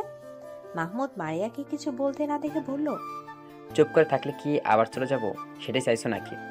মারিয়ার চোখে পানি চলে আসে। চলে যাবে? কত কান্না! আল্লাহ দরবারে ফরিয়াদ করেছে যেন মাহমুদ ফিরে আসে। ফিরে এসেছে, কিন্তু এখন আবার চলে যাওয়ার হুমকি দিচ্ছে কেন? মারিয়ার কান্না ভেজা মুখের দিকে তাকিয়ে মাহমুদ বলল, আজ যাব না। আপনি আমাকে এমন যন্ত্রণাদায়ক শাস্তি দিচ্ছেন কেন? তুমি তোমাকে শাস্তি দিয়েছ। কিভাবে? নিজেকে শেষ করে দিতে চেয়েছো। এর থেকে বড় শাস্তি আর কি হতে পারে? মারিয়া অবাক হয়ে মাহমুদের দিকে তাকিয়ে আছে। মাহমুদ হেসে বলল, ভালোবাসি। মারিয়া লজ্জা পায়। লাজুক হেসে রুমে চলে যায়। সেদিকে তাকিয়ে মাহমুদ বলল, রুমে গেলে তো আর লজ্জা পাবে, লজ্জাবতী বউ। মাহমুদ রুমে যায় না। নিজেকে প্রস্তুত করে মারিয়াকে প্রস্তুত হতে সময় দেয়। সত্যি বলতে তার লজ্জা লাগছে। বিয়ে করা বউয়ের কাছে যেতে এত লজ্জা লাগছে, তা থেকে আকাশের ক্ষয়ে যাওয়া চাঁদ মিটিমিটি হাসে। সেই হাসির সাথে মাহমুদেরও হাসি প্রশস্ত হয়। রাত 12টা। তিতিরের সাথে তানিয়া আক্তার ঘুমোতে এসেছে। এই ঘুমানোর হুকুম ওনার ভাসুরের দেয়া। আরো একটি হুকুম জারি হয়েছে, তা হলো আগামী 1 বছর আরফান বাড়িতে আসতে পারবে না। আরফান চুপচাপ তাদের সায় জানিয়েছে। এসব ভাবতে ভাবতে তিতিরের মোবাইলে আলো জ্বলে ওঠে। আরফানের নাম্বার দেখে তিতির তার মায়ের দিকে তাকায়। তানিয়া বেগম এতক্ষণে মেয়েকে হাজারো প্রশ্ন করে জর্জরিত করে ফেলেছে। মোবাইলে আলো দেখে বলল, ফারহান ফোন দিয়েছে তাই না? ভাইজান তোদের ভালোর জন্যই এসব বলেছে, কিন্তু যা আজকে কথা বল। তিতির হাসি মুখে বারান্দায় চলে যায়। মোবাইল রিসিভ করে বলল, এত রাতে কি চাই? আকাশে এত সুন্দর চাঁদ, অথচ আমি চাঁদহীন। এই নিষ্ঠুর পৃথিবীতে বাঁচতে চাই না। আমাকে বাঁচাতে চাইলে এখনই আমার বউ চাই। তিতির খিলখিল করে হাসে। আরফান বলল, হেসো না সুন্দরী, আমার বুকে আগ্নেয়গিরি লাভা ফুটছে আর তুমি হাসছো। আমার কি করা উচিত? আমার দুঃখে তোমার দুঃখী হওয়া উচিত। আফটার অল কাছে থাকলে আমার মতো একটা চকলেট বয় পেতে, এখন তার পাচ্ছ না, সেই দুঃখে দুঃখী হও। তিতির আরফানের মন খারাপের আবহাওয়া ঠিক টের পায়। তারও যে খারাপ লাগছে না তা নয়, তারও খারাপ লাগছে, ছটফট করছে বুকের ভেতরটা। সে আস্তে করে বলল, আচ্ছা আব্বা, এটা একটা কাজ করলেন বলো? বিয়ে করেছি অথচ বউ কাছে নেই, আজব। বিয়ে করলেই বউ কাছে থাকতে হবে? 100% থাকতে হবে। বিয়ে করার পরেও যদি বউয়ের বদলে কোলবালিশ বুকে নিয়ে থাকতে হয় তাহলে কিভাবে হবে? এই শোকে যদি আমি শুকিয়ে মরে যাই তার দায়ভার কে নিবে? তুমি? বিয়ে করে ফায়দা কি হলো ভাই? আমি সারা জীবনের জন্য আপনার হয়ে গেলাম, এটাই লাভ। হ্যাঁ বুঝেছি। সেটাই কি যথেষ্ট না? যথেষ্ট। তাহলে আর কি? আমার যে বিয়ে বিয়ে ফিলিংস আসছে না, এর জন্য বউ চাই। হ্যাঁ, বিয়ের পরে বউকে জড়িয়ে ধরতে না পারলে, আদর করতে না পারলে কি করে মনকে বোঝাবো যে আমার একটা নাদুস নুদুস বউ আছে? মাহমুদ আর মারিয়াও তো আমাদের বয়সী, ওরা তো একসাথে থাকছে, তাহলে আমরা কি অপরাধ করেছি? সেটা আপনার আব্বাকে বোঝান। আরফানের ভীষণ রাগ হলো। মেয়েটা কি তার অব্যক্ত কথাটা বুঝতে পারছে না? সে ফোন কেটে দিল, তারপর চুপচাপ রুমে চলে গেল। কালকে ঠিকই সে ঢাকা চলে যাবে। এই মেয়ে স্বামীর কথা বোঝে না, বোকা। সকালে তিতির সোফায় বসে মোবাইল দেখছিল, তখন আরফান তার পছন্দের আইসক্রিম এনে তার সামনে বাড়িয়ে দেয়। তিতির প্রচন্ড খুশি হয়। খুশির ঠেলায় মনে মনে আরফানের নাকের ডগায় চুমো খায়। হাত বাড়িয়ে বক্স ধরতে গেলে আরফান সরে যায়। তার পাশে বসে আয়েশ করে আইসক্রিম খেতে আরম্ভ করে। আরফানের এমন কাজে তিতির আশ্চর্য হয়ে তার দিকে তাকিয়ে থাকে। প্রিয় জিনিস না দেয়াতে এত রাগ লাগছে। আরফান আইসক্রিম খেতে খেতে বলল, কেমন লাগে আপু? একটু দেন না। একটু না, তোর খাটাস বড় বাবা আমাকে বউ থেকে বঞ্চিত করেছে। বিয়ে করার পরেও আমাকে সিঙ্গেল রাত পার করতে দিয়েছে। তুই কি ভেবেছিস আমি তোকে খেতে দেব? কখনো না। প্রিয় জিনিস কাছে থাকার পরেও না ছুতে পারা, না খেতে পারার কষ্ট কি হতে পারে এবার বোঝ। আপনি আমায় গাধা, সেটা তো কথার কথা বলেছি। তিতির আরফানের কথা বিশ্বাস করলো না। সে আরফানের আইসক্রিম খাওয়ার দিকে তাকিয়ে ছুটে রুমে চলে যায়। মনে মনে ভাবে, জামাই কি এমন লাগামহীন হয়? উফ। জয়তুন বেগম মুখ ভার করে বসে আছে। আরফান ওনার মনোবাসনা এমন এক তুড়িতে যে নষ্ট করে দেবে তা উনি কল্পনা করেনি। ওনার কথার অবদ্ধ হওয়ার সাহস কি করে হলো? ছেলেটা এত বেয়াদব তা আগে কখনোই চোখে পড়েনি। নাতির সামান্য আবদার রাখতে না পারার কষ্টে মুখ ভার করে সোফায় বসে আছে। এ বাড়ির ছেলে মেয়েগুলো এত খারাপ, একটা আরেকটার সাথে প্রেমে মশগুল হয়ে গেছে। মান সম্মান পুরো শেষ। আরও রুম থেকে বেরিয়ে তার নানির বিষণ্ণ চেহারা দেখে তাকিয়ে ভ্রু কোচকায়। তার নানি আর মা একটু বেশি প্রতিক্রিয়া জানাচ্ছে, যা মোটেও শোভন না। হ্যাঁ, সে তিতিরকে পছন্দ করেছিল, বিয়ে করার আশা বুকে মাথা নাড়া দিয়ে উঠেছিল। কালকে তিতির আর আরফানকে স্বামী স্ত্রী রূপে দেখে তার যে খারাপ লাগেনি এটা একদম মিথ্যে কথা। তারও কিঞ্চিত খারাপ লেগেছে। ঘন মেঘে মনটা নিমিষে ভরে গিয়েছিল, কিন্তু সে তো আর বাচ্চা না, সঠিক ভুল বোঝার ক্ষমতা তার রয়েছে। সে তিতিরকে পছন্দ করেছে। বিয়ের প্রস্তাব দেওয়ার আগে তিতিরের থেকে সম্মতি নেওয়া উচিত ছিল। ওর পছন্দ অপছন্দ আছে কিনা সেটা জানা উচিত ছিল, কিন্তু সে তা না করেই বিয়ের আয়োজন শুরু করেছে। কিন্তু তার পছন্দে কি বিয়ে হবে? সে পছন্দ করেছে তিতিরকে, কিন্তু তিতির সে যে পছন্দ করে আরফানকে। দুজনের মতোই তো বিয়ে হয়, একজনের তো কিছুই হয় না। এখন অবশ্য আরফানের কোনো আফসোস নেই। তিতির আরফানের কাছে সুখী। সেও না হয় তার সুখ সন্ধানে পাখি খুঁজে নেবে, কিন্তু তার নানির প্রতিক্রিয়া সবার চোখে পড়ার মতো। আরও সে ধারণা জয়তুন বেগমের এমন প্রতিক্রিয়ার জন্যই তার মামা আরফান আর তিতিরকে এমন শাস্তি দিয়েছে। বিয়ে করার পরেও আলাদা থাকবে এমন হবে কেন? এটা কি ঠিক? সে জয়তুন বেগমের কাছে গিয়ে বসে। নানি। জয়তুন বেগম নাতির দিকে তাকায়, কিন্তু কোনো কথা বলে না। আরস তার নানির নিশ্চুপ চেহারার দিকে তাকিয়ে বলল, নানি, তোমার কি মন খারাপ? না। তোমরা ব্যাপারটা শুধু শুধুই বাড়াচ্ছ। তোর চাওয়াটা পূরণ করতে পারলাম না, তিতিরকে এনে দিতে পারলাম না। নানি, তিতিরকে আমি পছন্দ করেছিলাম তাই বিয়ে করতে চেয়েছি, কিন্তু তিতির আরফানকে ভালোবাসে। তাহলে আমি বিয়ে করব কিভাবে? তিতির কি কোনো পণ্য নাকি যে কিনে আনবো। তিতির যদি কোনো পণ্য হতো তাহলে আমি আমার সর্বস্ব দিয়ে হলেও তিতিরকে আমার করে নিতাম। এখন অন্য কাউকে নিজের করে নেব। দেশে কি মেয়ের অভাব নাকি? তুমি আর আম্মা এমন করা বন্ধ করো। কি করলাম আমরা? এমন মন খারাপ করে থাকো বলেই তো মামা আরফানকে এমন শাস্তি দিল। ভালো হয়েছে। এটা ভালো হলো কি করে? ওরা এখন স্বামী স্ত্রী, তাদের আলাদা করার সিদ্ধান্ত কখনোই ভালো হতে পারে না। আমি কি করতে পারি? তুমি মামাকে বললে মামা নিশ্চয়ই এত বড় সিদ্ধান্ত নেবে না। জয়তুন বেগম আরশকে যেমন ভালোবাসে তেমনি আরফান আর তিতিরকেও ভালোবাসে। আরশের মনোবাসনা পূরণ করতে না পেরে তাদের উপর ক্ষুব্ধ হয়েছিলেন, কিন্তু বিয়ে যেহেতু হয়ে গিয়েছে এখন আর আলাদা করা আসলে ঠিক হবে না। একে অপরের উপর সম্পূর্ণ অধিকার রয়েছে। শাহাবুদ্দিন খান আর মহিবুল্লাহ খান একসাথে বসে আছে, দুজনেই বিভ্রান্ত। মায়ের কথা রাখতে পারেনি, তাই তাদের মুখ বিমর্ষ। জয়তুন বেগমকে দেখে শাহাবুদ্দিন খান নড়ে চড়ে বসে বলল, আম্মা, আপনার কথা রাখতে পারিনি, আমি লজ্জিত। আম্মা, আপনি চাইলে ওদেরকে আরো বড় শাস্তি দিতেও পারবো। জয়তুন বেগম মাথা নেড়ে না করে, ছেলেদের নিজের মনোবাসনা জানায়। শাহাবুদ্দিন আর মহিবুল্লাহ দুজনেই জানে তাদের সিদ্ধান্তটা ভুল ছিল, কিন্তু ছেলে মেয়ে অনুমতিবিহীন এমন কাজ করে ফেলতে প্রচুর রাগ হয়েছিল। পারতপক্ষে তারা দু ভাই মায়ের বাধ্যগত সন্তান। ছেলে মেয়ের এমন কাজে শুধু ওনারা না, বিশেষ করে জয়তুন বেগম অখুশি ছিলেন। এখন মায়ের সিদ্ধান্ত শুনে তারা চুপচাপ বসে থাকে।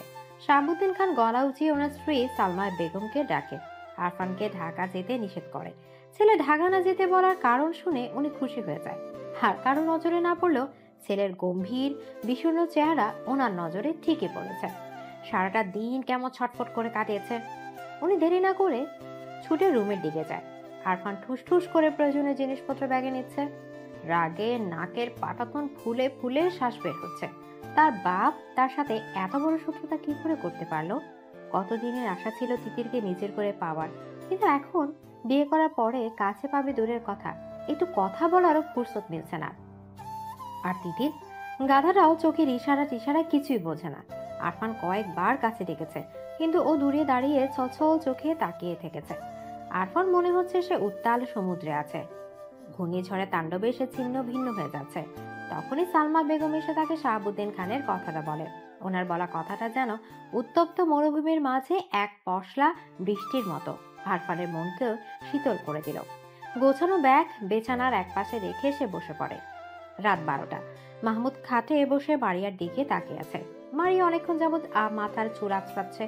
আয়নার সামনে দাঁড়িয়ে আঁচড়ানো চুল আবার আঁচড়াচ্ছে। হাতকে যেন মাথার চুল সব প্যাচ লেগে গেছে। মাহমুদ এক দৃষ্টিতে মারিয়ার দিকে তাকিয়ে আছে, তার মুখে মিষ্টি হাসি। মারিয়া আয়নার মাঝে মাহমুদের এমন দৃষ্টি দেখে চুপসে যায়। গতকাল রাতে মাহমুদ বারান্দা থেকে আসার পূর্বে সে ঘুমিয়ে গিয়েছিল। আসলে ঘুমানোর ভান করেছিল, যেন মাহমুদ কিছু বলার সুযোগ না পায়। কিন্তু তার চিন্তা ভাবনায় গুড়ে বালে দিয়ে মাহমুদ তার পরিকল্পনা বুঝে যায়। তাই তো লাইট অফ না করে কাত হয়ে শুয়ে এক দৃষ্টিতে তার দিকে তাকিয়েছিল। মারিয়া মাঝে একবার চোখ খুলে এমন ড্যাব ড্যাব করে তাকিয়ে থাকতে দেখে মিহিয়ে যায়। আজ সারাদিন দূরে দূরে থেকেছে, ভুলেও রুমে আসেনি। অথচ যখন মাহবুব তাকে পাত্তা দিত না, তখন সে ঠিকই পিছু পিছু ঘুরত। এই যে এখন তো লজ্জা লাগছে, আগে কোথায় ছিল এত লজ্জা? এখন মাহমুদ কাছে আসলেও যেন ভয়ে বুকটা ধিমধিম করে ওঠে। এই মানুষটা জনে কত নামাজ পড়ে আল্লাহর কাছে ফরিয়াদ জানিয়েছে, তা একমাত্র সে আর তার আল্লাহ জানে। কালকে রাতে না হয় ঘুমিয়ে যাওয়া নাটক করে পার পেয়ে গিয়েছিল, কিন্তু আজকে পার পাবে কি করে? এত সব ভাবনার মাঝে মারিয়া খেয়াল করে মাহমুদ বিছানা থেকে উঠে দাঁড়ায়, ধীরে ধীরে তার দিকে এগিয়ে আসছে। চুলে কি হচ্ছে? কিছু না। মাহমুদ হাসে। চুল আঁচড়ানোর বাহানায় তার থেকে দূরে যাওয়ার সামান্য দূরত্বটুকু গুছিয়ে মারিয়ার হাতের চিরুনি তার হাতে টেনে নেয়। আলতো হাতে মারিয়া চুল আঁচড়াতে শুরু করে। চুল আঁচড়ানোর সময় মাহমুদের মৃদু হাতের স্পর্শে সে কেঁপে ওঠে। মাহমুদ স্ত্রীর সূক্ষ্ম কাঁপন টের পায়। কাঙ্ক্ষিত নারীর সান্নিধ্যে এসে তার বুক কেমন করে যেন ওঠে। মারিয়াকে পেছন থেকে আঁকড়ে ধরে। মারিয়া কুকড়ে যায়, কেঁপে ওঠে। মাহমুদের তপ্ত অধর মারিয়ার ঘাড়ে এসে লাগে।